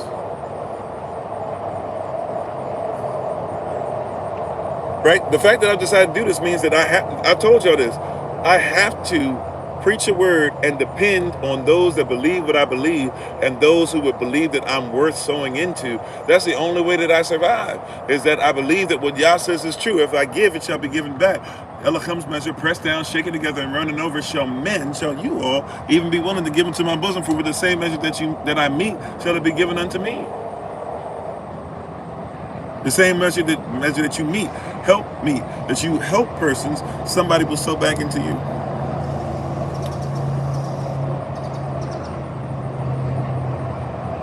That's right. If I came on here talking about Jesus is the way and started preaching, look, I don't even do it on purpose. Sometimes I come through TikTok, I'm just scrolling like you guys are. Sometimes I come through YouTube, I'm just scrolling like you all are. And I will watch persons who are not saying anything, who are prophesying, who got some music playing in the background, and I'm listening, and they're not saying anything of value. They're mismanaging the word, they're lying about it, right? And they coming off 3,000 on a live session, right? At least 100 or so on a live session, 250 on them. Some who have invited me to be on there, and I'm like, they're not inviting me to be on there for the righteous reason. Some, not many, all right? I say 2 or 3, right? And I want you guys some guess as to who. I'm just saying though, there's a lot of stuff that goes on there, and so I recognize it's a fight. Sometimes I'll be watching videos with Amma, and we'll be watching some of these videos, and I'm like, I'm in the wrong business. It's a little joke that I have with her. I gotta stop saying it that way, because I shouldn't say that, because that means I'm speaking something negative, right? So I'm gonna try to find another way to say it. But I'll just be honest. Every once in a while, I look at her, I just make a joke like, I'm in the wrong business, and we'll start chuckling a little bit, because there's somebody out there straight up ripping people's hearts out and not telling them the truth. But yeah, people will subscribe to crazy, and as 2 Timothy chapter 4 says, there are many who are building up those who tickle their ears. They put people in place that make them feel sad, or make them feel great. With all that said, hello King Cole, how are you doing? Been in the Word for a while, been talking about stuff. If you're just coming on, we've been in here for a while. And as I was just saying, one of the reasons why this is what I was just saying earlier, I don't change what I'm doing based off of somebody who says, hey, preach what I want to preach. Get your ears tickled somewhere else, right? That's Bala'am doctrine, by the way, even for somebody to come and try to come against you. If you go deeper into that, you got to know, what is that? Revelation 2:14, Numbers 22, 23, 24. But anyways, back to what I was talking about, as far as what the Holy Ghost said and stuff like that, is when you get into this place where, or back to what I was called, let me be correct. Back to what I was told to preach about, right? When you go to Disney's having a lot of problems recently with their stuff. Why? Disney's been having problems with Star Wars. Disney has been having problems with having problems with Star Wars. Disney has been having problems with a lot of stuff. The Snow White thing coming out, a lot of their live action stuff. Now what they're doing with the Lion King, changing the way that their more realistic Lion King looks, and going and now rechanging the story of Scar, so that Scar is going to be somebody you guys will like now, and all that stuff. Maleficent stuff. But Disney's having an issue because, and even with ESPN and all the stuff Disney owns, they've been having a problem, because what happens is that in the social media age, Disney, it used to be like this. Disney could put out the most crazy, foolish, Marvel as well, yeah. They could put out whatever they wanted, and because you didn't really have as much say, and nobody really had say, you had to go with what was there. Some of us were born and raised when you had 3 channels, right? Some of us were raised when you had no channels, and you just had whatever they put on the screen in front of you once a week or something, right? But some of us were raised where you had no choice. And so Disney became popular when persons had very little choice. Who cares if Donald Duck is dressing like a Nazi, right? And is being sent over to German folk and to be anti-American? Then you'll have, Mickey Mouse being anti-Germany or whatever. Who cares if that's all that you have? Who cares if you have, right, like this back in the day, who cares if you have Dumbo and you have the Jim Crow, Black Crows? Well, I done never seen it. If I never done seen an elephant fly. And or blackface, really, white figures behind the scenes giving you black voices that are not really us, and exaggerating stuff like that to make us look stupid or dumb, to give you that step and fetch it type of effect, right? You could have something come out to where if you listen to the beginning of Aladdin, the original beginning of the song for Aladdin, a lot of persons were like, yo, what is this? Where it was talking about that they be cutting your hands and all this stuff off or whatever, and this is what they do, and that's just the type of persons they are. That's day-to-day life. You know, like they can put that stuff in front of you, but what happens is persons start, now that they have the opportunity to speak about it, and now that can affect sponsorship and stuff, Disney starts listening to them. So this is what's happened. Disney puts out a movie like The Lion King. They put out the realistic Lion King. Everybody's like, I don't like the fact that the animals aren't as animated as what they were when they were drawn. Well, it's realistic. But okay, fine. They made all these billions. So obviously what they did worked, but they go, you know what? Because we have persons say this and that or whatever, and then there's a lot of people that want Scar to go through a thing like Maleficent, so they rewrite the story.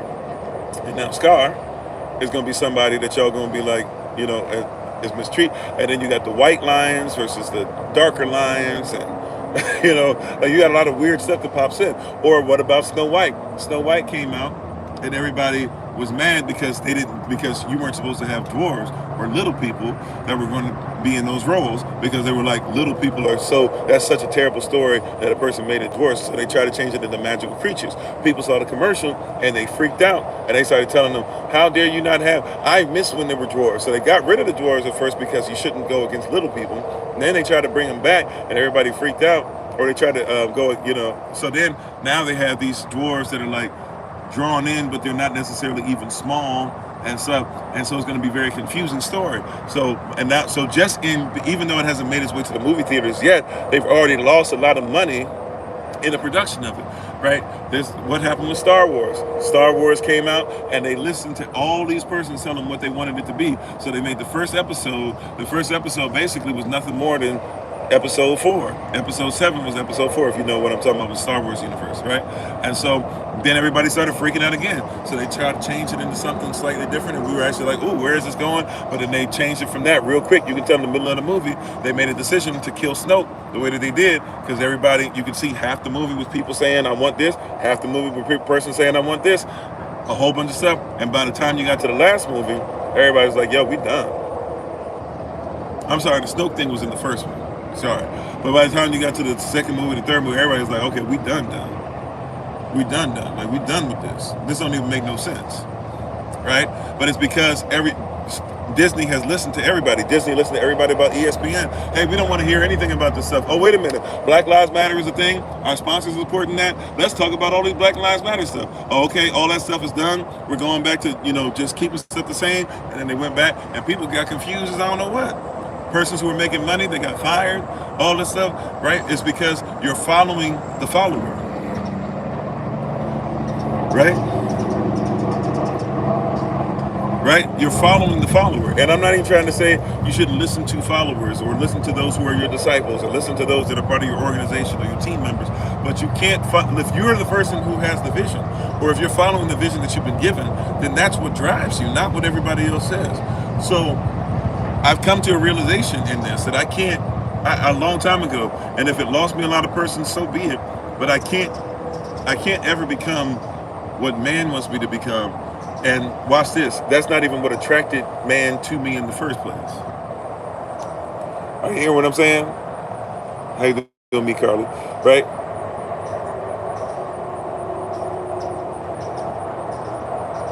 I can't, and thank you for the love, I cannot become what man wants me to become, especially if that's not what attracted you to me in the first place. Even when I was in the activism piece mainly, right, and that's all I was pretty much known for, and person would like look at my name and be like, wait a minute, you're a pastor? Right? Even if that's what brought person to me, they came to me because they'd be like, wait a minute, so the reason why you sound different is because you're coming from a cultural, spiritual aspect and lens and frame of reference that is not normal to everybody saying, and you can believe in the Most High and still have intelligent conversations about what goes on every day. Yeah, that's possible. That's feasible, right? And I recognize if that's what got you here, if that's what got me in sports, they would say it like this, if that's what got you to the dance, then keep using that, right? You got to put your 2 weeks notice in to trying to fit in with them. Look, what got you to the dance? Right? In sports, if you're in football and your team is known for defense, you don't get to the Super Bowl and say, you know what, we're going to focus highly on offense this week. Our defense, it'll be all right. No. Our defense is what got us there. Right? The Baltimore Ravens, Ray Lewis and all them back then, they got there because of defense. Yes, they had a Trent Dilfer. Yes, they had a Joe Flacco that could throw the ball enough to make sure they got there. But those aren't Hall of Famers, and those aren't persons that are going to go down in history as the greats. They did their job, and everybody knew what got them to the dance. There's nothing worse than, hey, we've been doing this as a unit. This is what you do. This is what I do. This is my part. This is your part. This is what you do. This is what you do. And then all of a sudden we get in front of everybody, and now somebody want credit that they don't even need. That's not even what got us here. Now everybody want credit. Now everybody got to fight. Now everybody give me this. I want this. Look at my perspective. That's not what even got us here. You were great at this, and I was great at this. Right? Be careful. Some of you who are married. What got you to the dance? Don't get 20 years in and start saying, you know what, I'm the reason, blah, blah. And I'm the reason. That's problematic. Come on, you got to put your 2 weeks notice into worldly thinking like that. Right? Like I said, you could just walk off the job. You could just walk out of the world. But many persons won't do it because you're afraid of what everybody's going to say. Okay, fine. If you feel like you got to prepare them for it, put your 2 weeks in, but start telling persons, I'm not going to continue to be the same fool that I've been played for. And give yourself 2 weeks notice, because you're going to have to deal with the nostalgia. See, because like we said before, not all nostalgia is positive. Some of you are staying in wicked relationships because it's all you know. You were slapped around when you was little, you slapped around now that you're older, and you can't get rid of it. Yes, you can, right? Prepare yourself. It takes a while to develop a habit. Fine, make it a 4 week notice. I don't know, but give notice. Give notice that you're about to walk off. And that's partially for you. Sign the paperwork in your heart, right? Verbally express yourself and say, I cannot be what I've been. I cannot stay where I've been saying. I cannot stand on what I've been standing on. It's too rocky. Let them know. I'm done. Right? And what's going to happen with you, you're going to start to let yourself know you're done. You're going to begin to start saying, I've got to recognize that I've got to walk off of here. You're going to start preparing your house. You're going to start preparing your children. You're going to start preparing your time. You know, it's going to take time for it to sink in that certain things and certain people you don't hang around with anymore, right? You know, like when it's almost, I won't equate it to the same thing, because this word that we're using, at least most of us only think about it for marriage, but it's a divorce in a certain way. Like you've been in love. See, love is not. See, like is not even there. A lot of you don't even like the world. You know that it's a lot of y'all. I hear people all the time, I lost my faith in humanity. That means you don't even like it. Okay, it's not even that you like it. Like and love are two different things. Love is the action. See, the actions that you've been doing have created habits.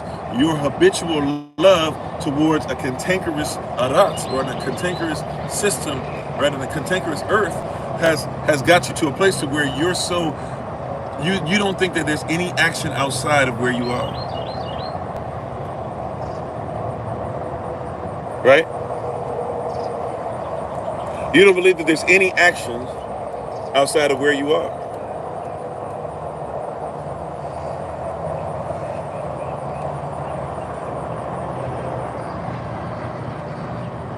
You hear what I'm saying? And so since you don't believe that there's any action outside of what you do, you continue to do the same thing. You don't believe that there's any action, any love, right? Love and like are not the same thing. And you know that you don't even like the system you're in. You don't like the system so much that you're in that you hit your snooze button 75 times. But when you like what you're in, right? You'll even jump up. But the only reason why you love it, you act towards it, is because you think that that's all there is. We talked about this yesterday in Jeremiah 29. Even in the midst of your captivity, certain things you are commanded to do. How many of us are following those commands? Right? How many of us following what's literally written for us? How many of us making sure our families, the homes that we build homes for everybody else, but where are the homes for your people? Yeah, hamster wheel existence, come on, right? Einstein's definition of insanity. You're doing the same thing over and over again and keep getting hung up on the fact that the results differ. I'm sorry, that the results do not differ, rather. Excuse me. It doesn't make sense. It doesn't make sense that we are in love with a system, right? If you look at even Revelation, which we are going to have to redo that series because YouTube has been trying to take it down. So just be ready for that January, the beginning of January, probably January 1st. We'll see on where the days align, but we'll be starting with that series, a third edition.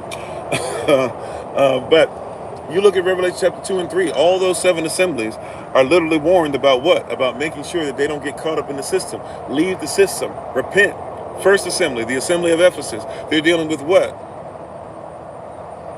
They're dealing with their spirit having to do with what you would call goddess today, right? Where literally they are supposed to worship somebody who's sexually into all these different things. And the assembly of Ephesus, right, is located in the city of Ephesus, located in the city to where they make so much money off of this.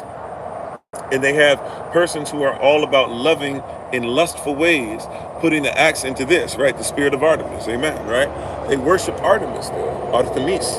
And so in their worship of her, she is very much so sexual in nature, and so much to the point to where her disciples are supposed to be prostitutes and pimps and people who even, to make sure that they could be devoted to nobody else except her, they even castrate themselves. That's what they're dealing with there, right? And so he says to them, be careful because you might lose your first, what? Love.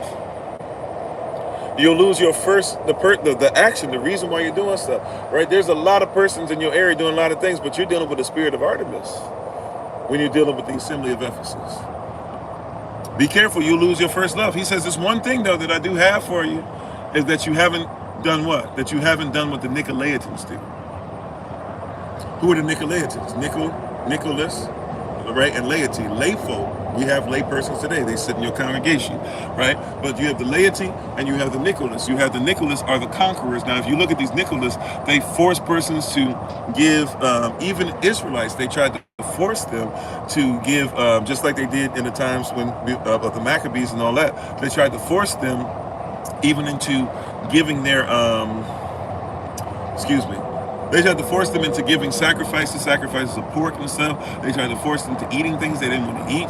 They tried to do all types of stuff, right? They tried to force beliefs on them, right? They said if you weren't into Artemis worship, then you weren't into anything. If you weren't into love, if you weren't into loving the way love, if you won't let love, right? If you won't let love, if you won't go ahead and be all these different letters that we have now, if you won't fall for it, if you won't go for it, then you're not a righteous person according to the city of Ephesus, right? Ephesians, that's what they're dealing with.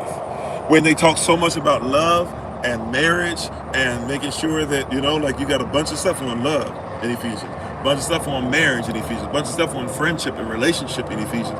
Put in Yehovah first. What did Yehoshaphat do for us? You see in there, it talks about how to treat your babies. You say don't provoke them to anger. Really, that word provoke them to anger, provoke them to wrath is actually saying do not do one thing and then get on them and say something else. That's actually how it would have been translated. Like you got a lot of stuff going on and they put on the full armor.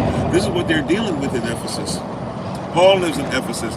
John lives in Ephesus. The same John the Revelator that would write Revelation. He's writing to Ephesus first out of not only what he's being given, but also out of his experience with Ephesus. And he's saying, and he's being told, tell the messengers that'll go there, make sure that they recognize, hey, you better make sure that you teach and preach to them about what? About making sure that they keep their first love. Don't be like the Nicolaitans who conquer folk and force them and try to force them and make them feel peer pressure and it becomes something that they're not called to be. No. Don't be like them.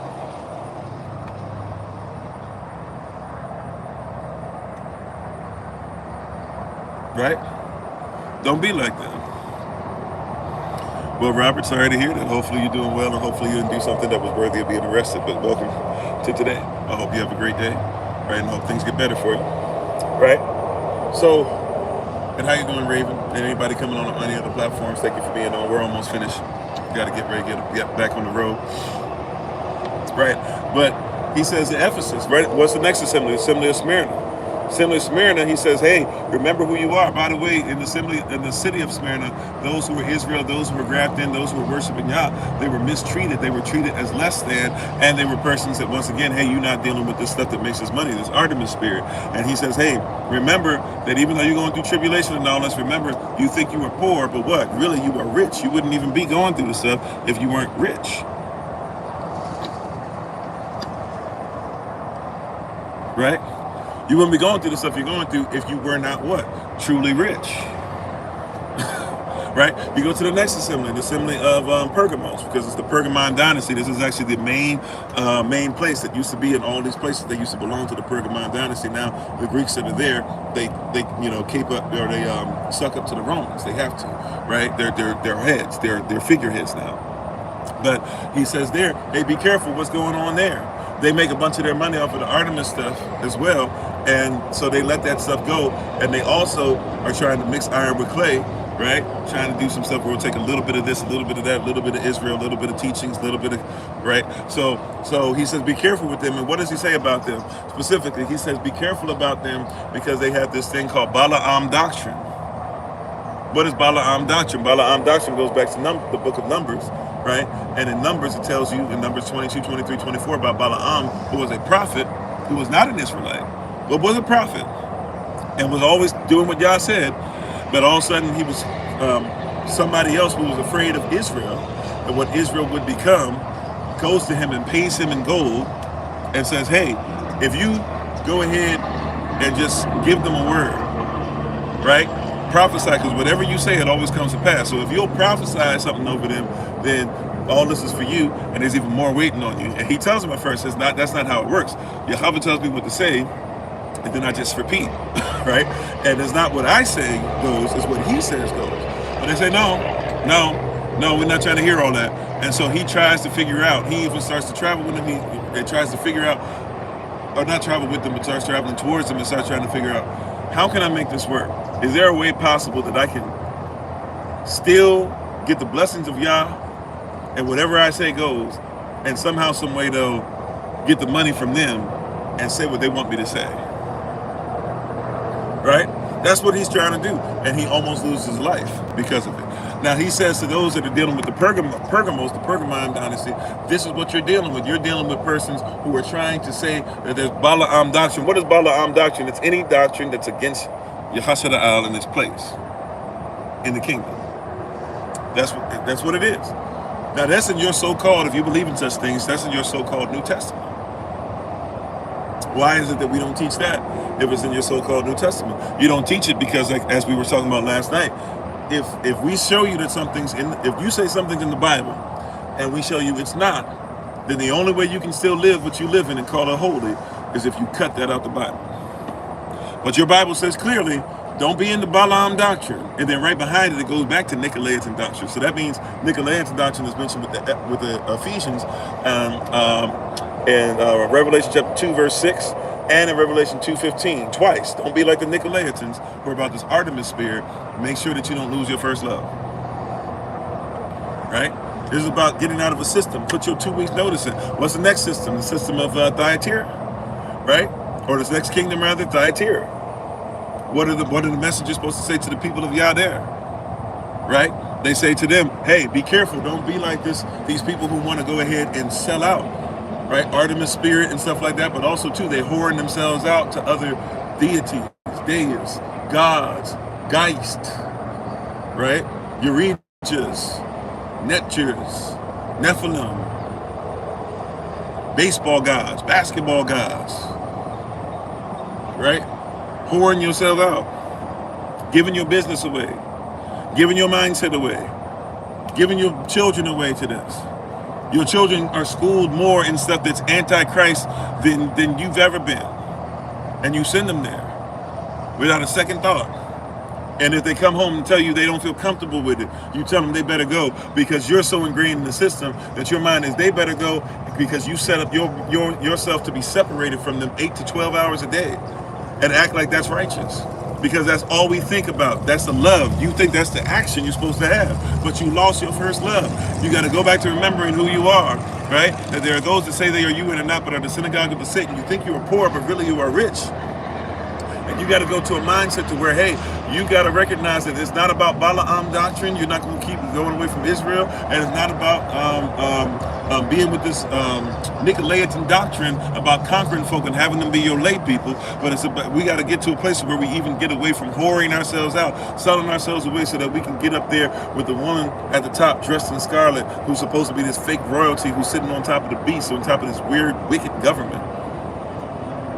Right? The fifth assembly is the assembly of Sardis, right? Revelation chapter 3, verse 1 is where it starts with the assembly of Sardis, or Sardis. What is Sardis doing? Sardis is in a position to where they have a gymnasium spirit. Wait a minute, what is that? The gymnasium back then, only men could go, and men had to be buck naked, and the men that went, they were gladiators, they were slaves, and persons went there and paid money to watch them be buck naked and worship the demideus, or the demigod, or the spirit of Heracles or Hercules, and you would celebrate Nike. How fast were you? How strong were you? That's everybody says strong and fast, strong and fast, strong and fast, right?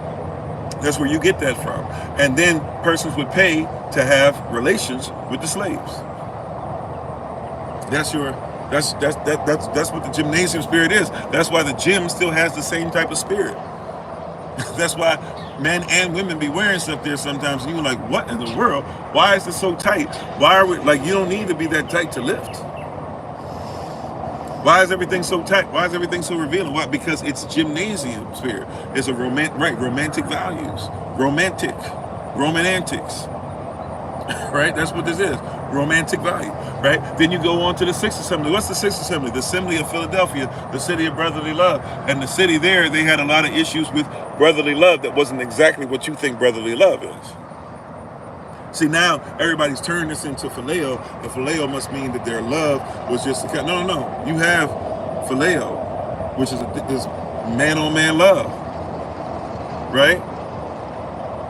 At least sometimes it was used that way, right? Because you have storge, you have agape, and you have eros. Eros is erotic, but that's supposed to really be erotic between a woman and a man, although some persons have made it now man and man. You have storge. Storge is more so the congregational, right? And even if you look at modern Philadelphia, don't forget persons like Benjamin Franklin, they were considered to be persons who were sexual deviants. There's a spirit on that name. They had all types of slaves coming through there, and they were doing all types of unmentionable things. Don't forget, right? Agape is self-sacrificing, yes. But we have this weird thing, not knowing what Philadelphia was. And in the midst of that, what did they say? He says, look, remember who you are. It's a very important, see, I don't think persons want to be honest about it, but just because we're in a different time doesn't mean we're not dealing with an eternal issue, which is a lot of persons are stepping out of eternity to be something different in time, right? Alexander the Great didn't have an heir, more than likely.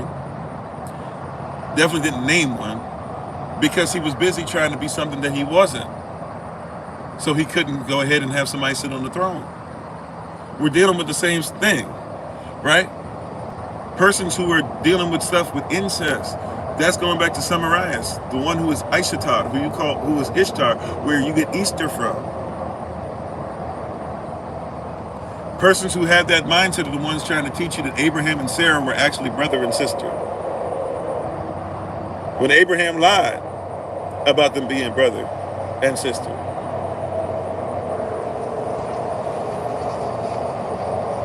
Sarah and Abraham are not brother and sister. You see what I'm saying? You got to put a 2-week notice in so you can stand out. See, watch this. You're so into the system, you don't even know, you don't even see when it's lying because you're so used to them lying. They lie to you every day. So you just kind of live the lie still. You just kind of let it go. It's like water down your back. right? That's the reality. It's kind of like, oh yeah, if they say another lie, okay, whatever they say goes. Hey, I'm supposed to just follow it. I got to go to work, blah, blah. Hey, this is what they're saying on the news. I'm not even going to fact check it. Even with stuff that's for us. I had to say, I forget what it was. What was it, in the Olympics? You know, and everybody was so quick to be like, oh yeah. And a lot of us, Hebrew Israelites, we were quick. Yeah, man, that's so terrible. Them women are out there and they really men and they boxing, blah, blah. That never happened. That wasn't true. Well, you know, there was a woman, she said she got hit. When she got hit, she'd never been hit so hard before in her life. Yeah, their brothers that said it about Mike Tyson.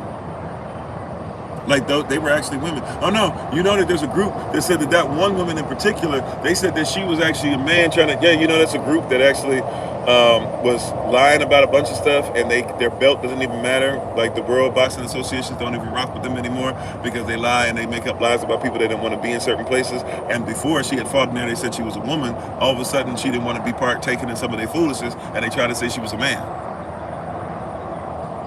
Well, she just beats up every woman that she's been blah, blah. Actually, if you look at her record, she's been beat up a lot. She's kind of fighter to where she can't really fight that well, but if she catch you one time, you out.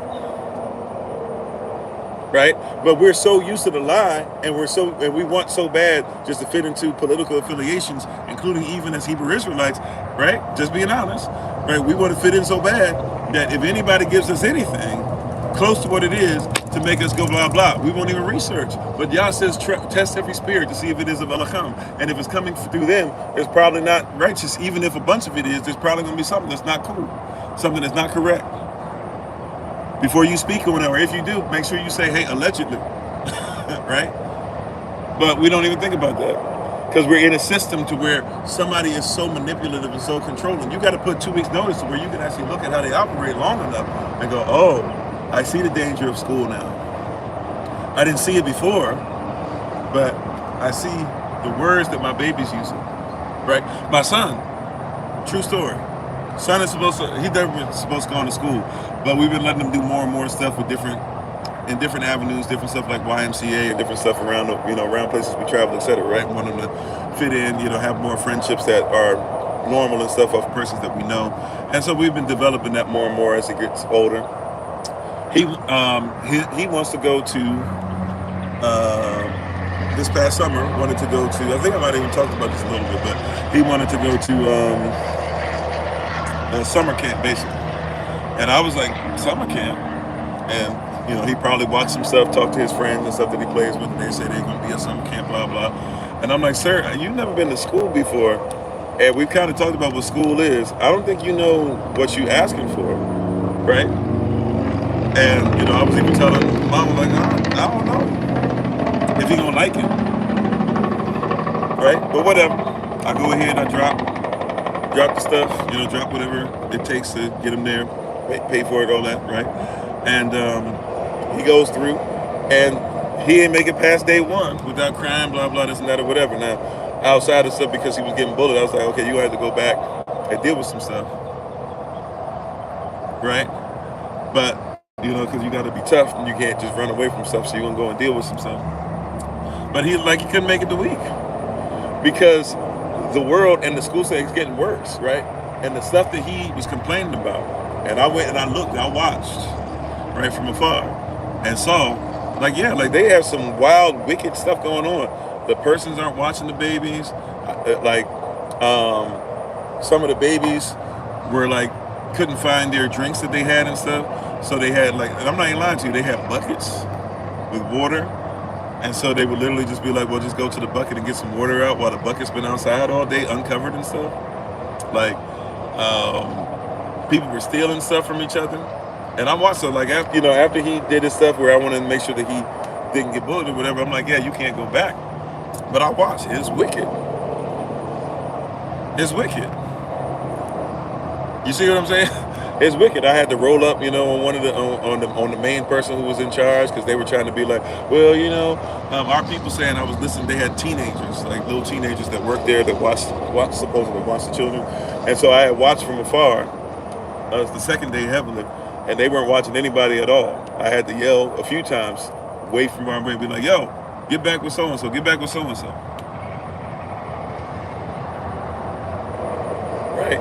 And I say all that to say, like, he saw, I was like, yeah, there's a reason why I don't send you there. Right? There's a reason why there's some wickedness going on. Like these so-called teachers and these so-called, even the ones who are supposed to be like your big brothers and big sisters and all that. I was like, they don't do anything. They don't work this stuff out. There's some that did what they were supposed to, but it's very few. Even when he goes to his stuff now, when he's playing on teams and stuff now, yeah, I'm very, very quick. These coaches aren't even coaching right. Like they don't even have people who coach these persons, you know, trying to get stuff, maybe get a little paycheck, maybe get a little promotion off of something that you're doing.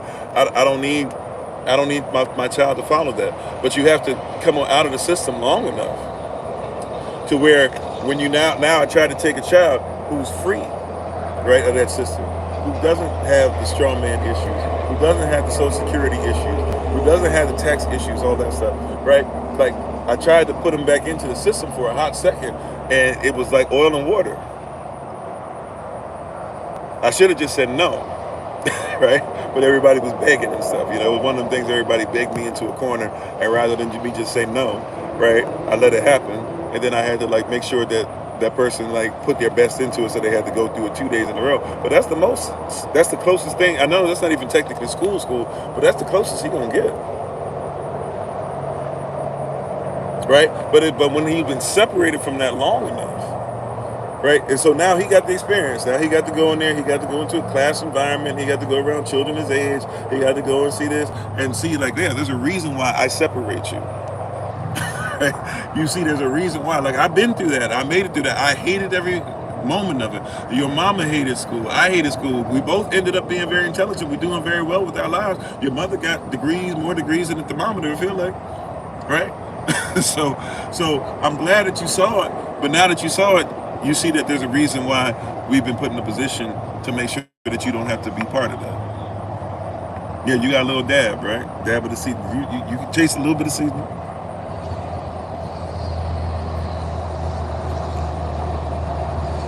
Oh, okay. Wow, I didn't know, Sister Beck. Okay. Amen. Yeah, I'll try to reach out. I apologize. I didn't know. So just be ready.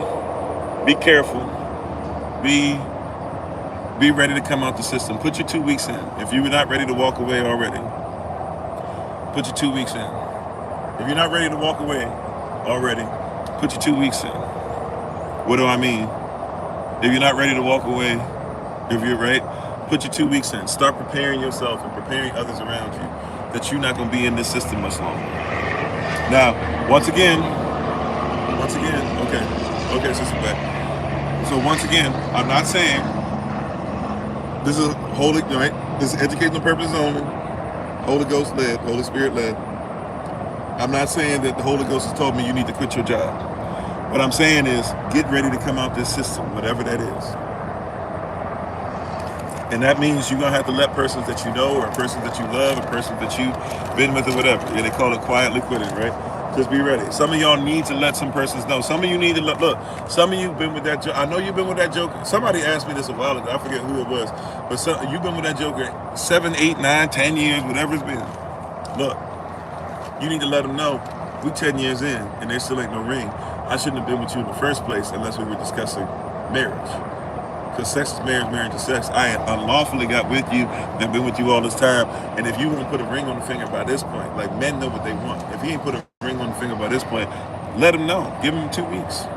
And it's going to feel bad because you've been giving him this action, but you're more attracted to the acting. This is why, I promise you, this is the last thing I got to go. Love, right? We said like and love are two different things. Like is more so what we like to call emotional. Love is the act. And for a lot of you, you're married to the act, or you're involved with the act, right? You've been doing the act, but you're acting, right? Some of you are acting. You are in an act. You know how they say, like, let's say something happens to the president of the company that you work for. If you get somebody who's an interim, they might call him an interim, but that interim is the acting president. He ain't really the president. But he's going to act. He's going to act as if somebody needs to be in position to help that thing keep going until somebody else comes in, right? A lot of you are in a position where you have an acting partner in some way, an acting friend. Like they're not really doing what they're supposed. They're not really what they say they are. But you go through the motions with them, and so since you go through the motions with them, you have become emotional. You're emotionally attracted to the love, but the person don't even like you, right? And probably, matter of fact, you don't even get much love. If we be honest, you love them, and they don't even show love to you. Right? You got to put your 2 weeks notice in and start going through the process of slowly separating, of what's called fasting. The faster you are, the quicker you separate. So you got to start fasting or separating, right? Because nothing should separate us from the act or the love of Elohim. Romans chapter 8, verses 38 and 39. Nothing should separate us, because verse 37 says we are more than conquerors. So anything that's separating you from Yahweh's love, you got to start questioning. If you're not feeling appreciated more, right? That's right. We can trauma bond with somebody even to where we're going through certain things, right? But if you're not getting more, and when I say appreciate, right, we're talking about by the actual original definition of the word, talking about how it means to lift up in value. If somebody were to take your ring and go through a lens, if they're appreciating it, they're trying to tell you the value of it. So if you're not feeling valued or even being lifted in value, then you are not in the relationship you say you are. So you're going to have to start putting in 2 weeks notice with anything that's causing you to be lesser than yourself, lesser than your higher self, lesser than your salvage self, lesser than your original self. And if they call you selfish, and tell them, yeah, you're being selfish right now. In this context, I'm being selfish. Tell them this: I'm being selfish concerning getting back to my original self. Tell them, I'm being selfish, right, when it comes back to getting to my original self. I'm not self-centered, but I'm becoming selfish when it comes to being my original self. And if they can't handle it, wipe the dust from your feet and move on.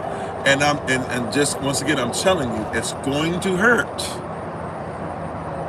because of how much work you put in. You put in the love. You're acting. See, I need you to recognize. You think that you are. Look, I'm not saying you're not sincere. Every actor you watch, if they're great at least, every actor you watch is sincere. You can't tell me Denzel is not sincere. He sincerely played the character he played. He sincerely had some spirits on him he probably shouldn't have had to make those spirits be and those characters come through, so believable. He earnestly acted, right? But that's not who he is. You see the deal? You see the deal? Right? Some of you in relationships, you earnestly acted. I'm not trying to say you were wrong, blah, blah, blah. Hear what I'm saying? You really, really gave your best. You acted, you loved, you appreciated, you spent hours and hours and hours. You begged, you pleaded, you snotted, you cried. Yes. It was real love. It was real action, but it's still just acting. The person is not really truly with you. So you just been in the acting. You've been acting, but you haven't got any actions back. So you're in an acting relationship. You've been acting, but they're not. I hope that makes sense. Anyways, I love you all to life. I got to get ready to roll out. Thank you all so much. Look at your Google Calendar invites. We already sent out the stuff for the meeting tonight for everyone. If you don't get a message, or if you haven't gotten a Google Calendar invite from us, let us know. Before 9 p.m. Eastern New York time tonight, and we'll see you guys then. Bruda, just to let you know, packaging and all that stuff should have got over to England by now. Also, 8 o'clock p.m. Eastern New York time, we'll be on Kofi_42 on TikTok. We'll be on YouTube again for you all. So prayerfully you guys can join us for that. And tomorrow is going to be, starting at 6 p.m., which is really technically Israelite calendar 2 days from today. But tomorrow on Saturday, 6 p.m. Eastern New York time, we will have our Day of Atonement. We're asking for, if you're coming in person, if you can be there at 5 p.m. Eastern New York time at a place called Pernocial Park. You should already be getting this stuff sent to you and everything. Prayerfully, everybody in the Atlanta, Georgia area. It'll be more like Marietta, Dunwoody area, but in the Atlanta, Georgia area, if you can join us in person, we'd love to have you. It's going to be at 5 p.m. Eastern. So we'd like you to get there 5 p.m. Eastern New York time in person. If you're on Zoom, this is the way it's going to work. We would actually like you guys to come on at 5 p.m. Eastern New York time if you're on Zoom. Minister Anais is going to be praying from 5 to 5:30. Then at 5:30 to 6 New York time, we're going to have the music play and worship, do prayer and worship, or praise and worship. And then right after that, around 6 p.m., Elder Alman will get us going with the introduction, and we'll get into the Day of Atonement. All right? So love you all to life. I thank you all. I appreciate love you. Thank you guys so much for watching over us. Feast of Tabernacles persons, we've been trying to put information out and stuff. Sister Renee, I have everything copied and pasted and stuff, but I never send it to you. I'll make sure that we send you what we need to send you. And Sister Akita, if you're listening to this, we might actually have a change in plans to where we might have another plan for you. But I will still send you Minister Morel and Minister Stephen's number. All right. But love you all to life. You guys take care. Can't do a shout out again today. But love you all to life. Prayerfully, we'll be able to restart the shout outs tomorrow. And tomorrow's schedule is going to be pretty much same thing as we always do, except with the Day of Atonement put in place of what we normally would do. So tomorrow will be live session at 8 a.m. Eastern New York time. Also, too, I'll be up early on the original Kofi _40 channel again. We'll try to figure out what we're eventually going to do with those. But at 8 a.m. Eastern New York time, live session, 10 a.m. Eastern New York time, Shabbat Shalom service on the podcast, 11 a.m. Eastern New York time, Shabbat school for the children, 2 o'clock p.m. Eastern New York time. There will be a meeting/watch party. All right, we'll try to get more information on how that's going to work tomorrow. But basically, I'll try to, if I can have multiple devices open, I'll try to have Zoom open and Clapper open for the meeting portion. And then as soon as we finish the meeting portion, we're going to do the watch party on Clapper only. But that'll be at 2 p.m. Eastern New York time, and then from like 5 to 7, 5 to 8, somewhere in there, we'll do the Day of Atonement celebration. The Day of Atonement technically starts or the Day of Atonement Holy Day. The Day of Atonement technically starts at 6 p.m. Eastern New York time, but if you'd like to join us for the prayer and for the praise and worship, that will start at 5 p.m. Eastern New York time. All right. So love you all to life. Take care. Look for your stuff. We're update. I know for the Google Calendar invite that we sent out, I don't have the link in there that we'll be using this evening. That will be put in there. I think I put that in the notes with what was sent out. So prayerfully, we'll see you guys later on for those. And we thank you again. So just look for your Google Calendar invites. And by the way, we put this stuff on social media in different places. So look on social media. We already have this stuff on there. We'll post this stuff again, but it's already posted in different places. All these things going on, holy days, all this stuff. So prayerfully, we'll see you and catch you guys. Early Shabbat Shalom to you all. If I don't see you later this evening, if you're going by the Israelite calendar, well, technically it's Shabbat Shalom anyways because of the holy day. But early early Shala Aisha. Yeah, I said that. Early Shala Aisha Shalom to you guys, third day of the week if you're going by the Israelite calendar. Thank you all. Appreciate, love you. Take care. We'll see you guys later this evening. And until I have a chance to be before you again, this has been Pastor Kofi, Pastor Servants of Christ, where we're always changing lives one mind at a time, but being a voice of the voiceless and speaking the unspoken. We give our praise and honor to the Most High. We give our praise and honor to Him for my wife, the Honorable Alma, who lives a life that's able to be honored. And as always, until next time, we hope that you realize and remember that you are loved, you are necessary. I'm sorry. No, the Day of Atonement is not tonight. It's not this evening. The Day of Atonement is tomorrow. Tonight, well, long story short, if we have, we'll just do it like this.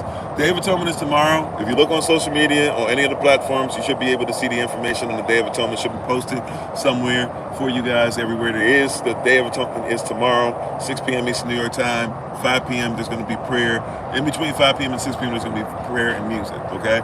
But if you look on the places that are posted on social media, should be on TikTok. Might be the last thing on our TikTok channels. It should be on TikTok, should be on Facebook, should be on YouTube, and where it says community, YouTube community posts, should be,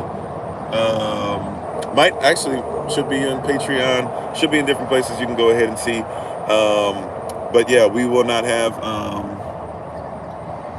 tonight is going to be our live session that we do in the evening, and then we have we have our Zoom link or our Zoom meeting. That'll be the regional Zoom meeting, but really it's going to be for all regions tonight. So if you can join us tonight, feel free. Tomorrow will be everything that we normally do, including the watch party, and then tomorrow in the evening will be the Day of Atonement. But once again, just look on yourself, look for your Google Calendar invites, look at the invites that you have.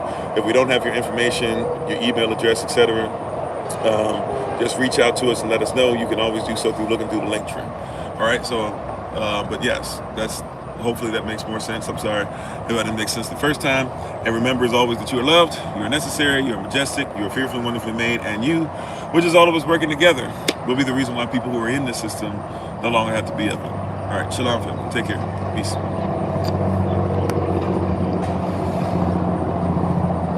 And by the way, once again, you can always look at the link tree. So we have the link tree. The link tree is right in on any of our social media pages, especially TikTok. It's in the link tree. The link tree is in on TikTok. If you go to the main TikTok page, look in the description or look where it says website. If you click where it says website, it'll say link tree. If you see where it says link tree, you can see where it says SOC updates. If you haven't filled out that form yet, you fill out that form and eventually we can start adding your name to the list. All right. Or you also will see a number in there as well, a 202-599-7312 number. Just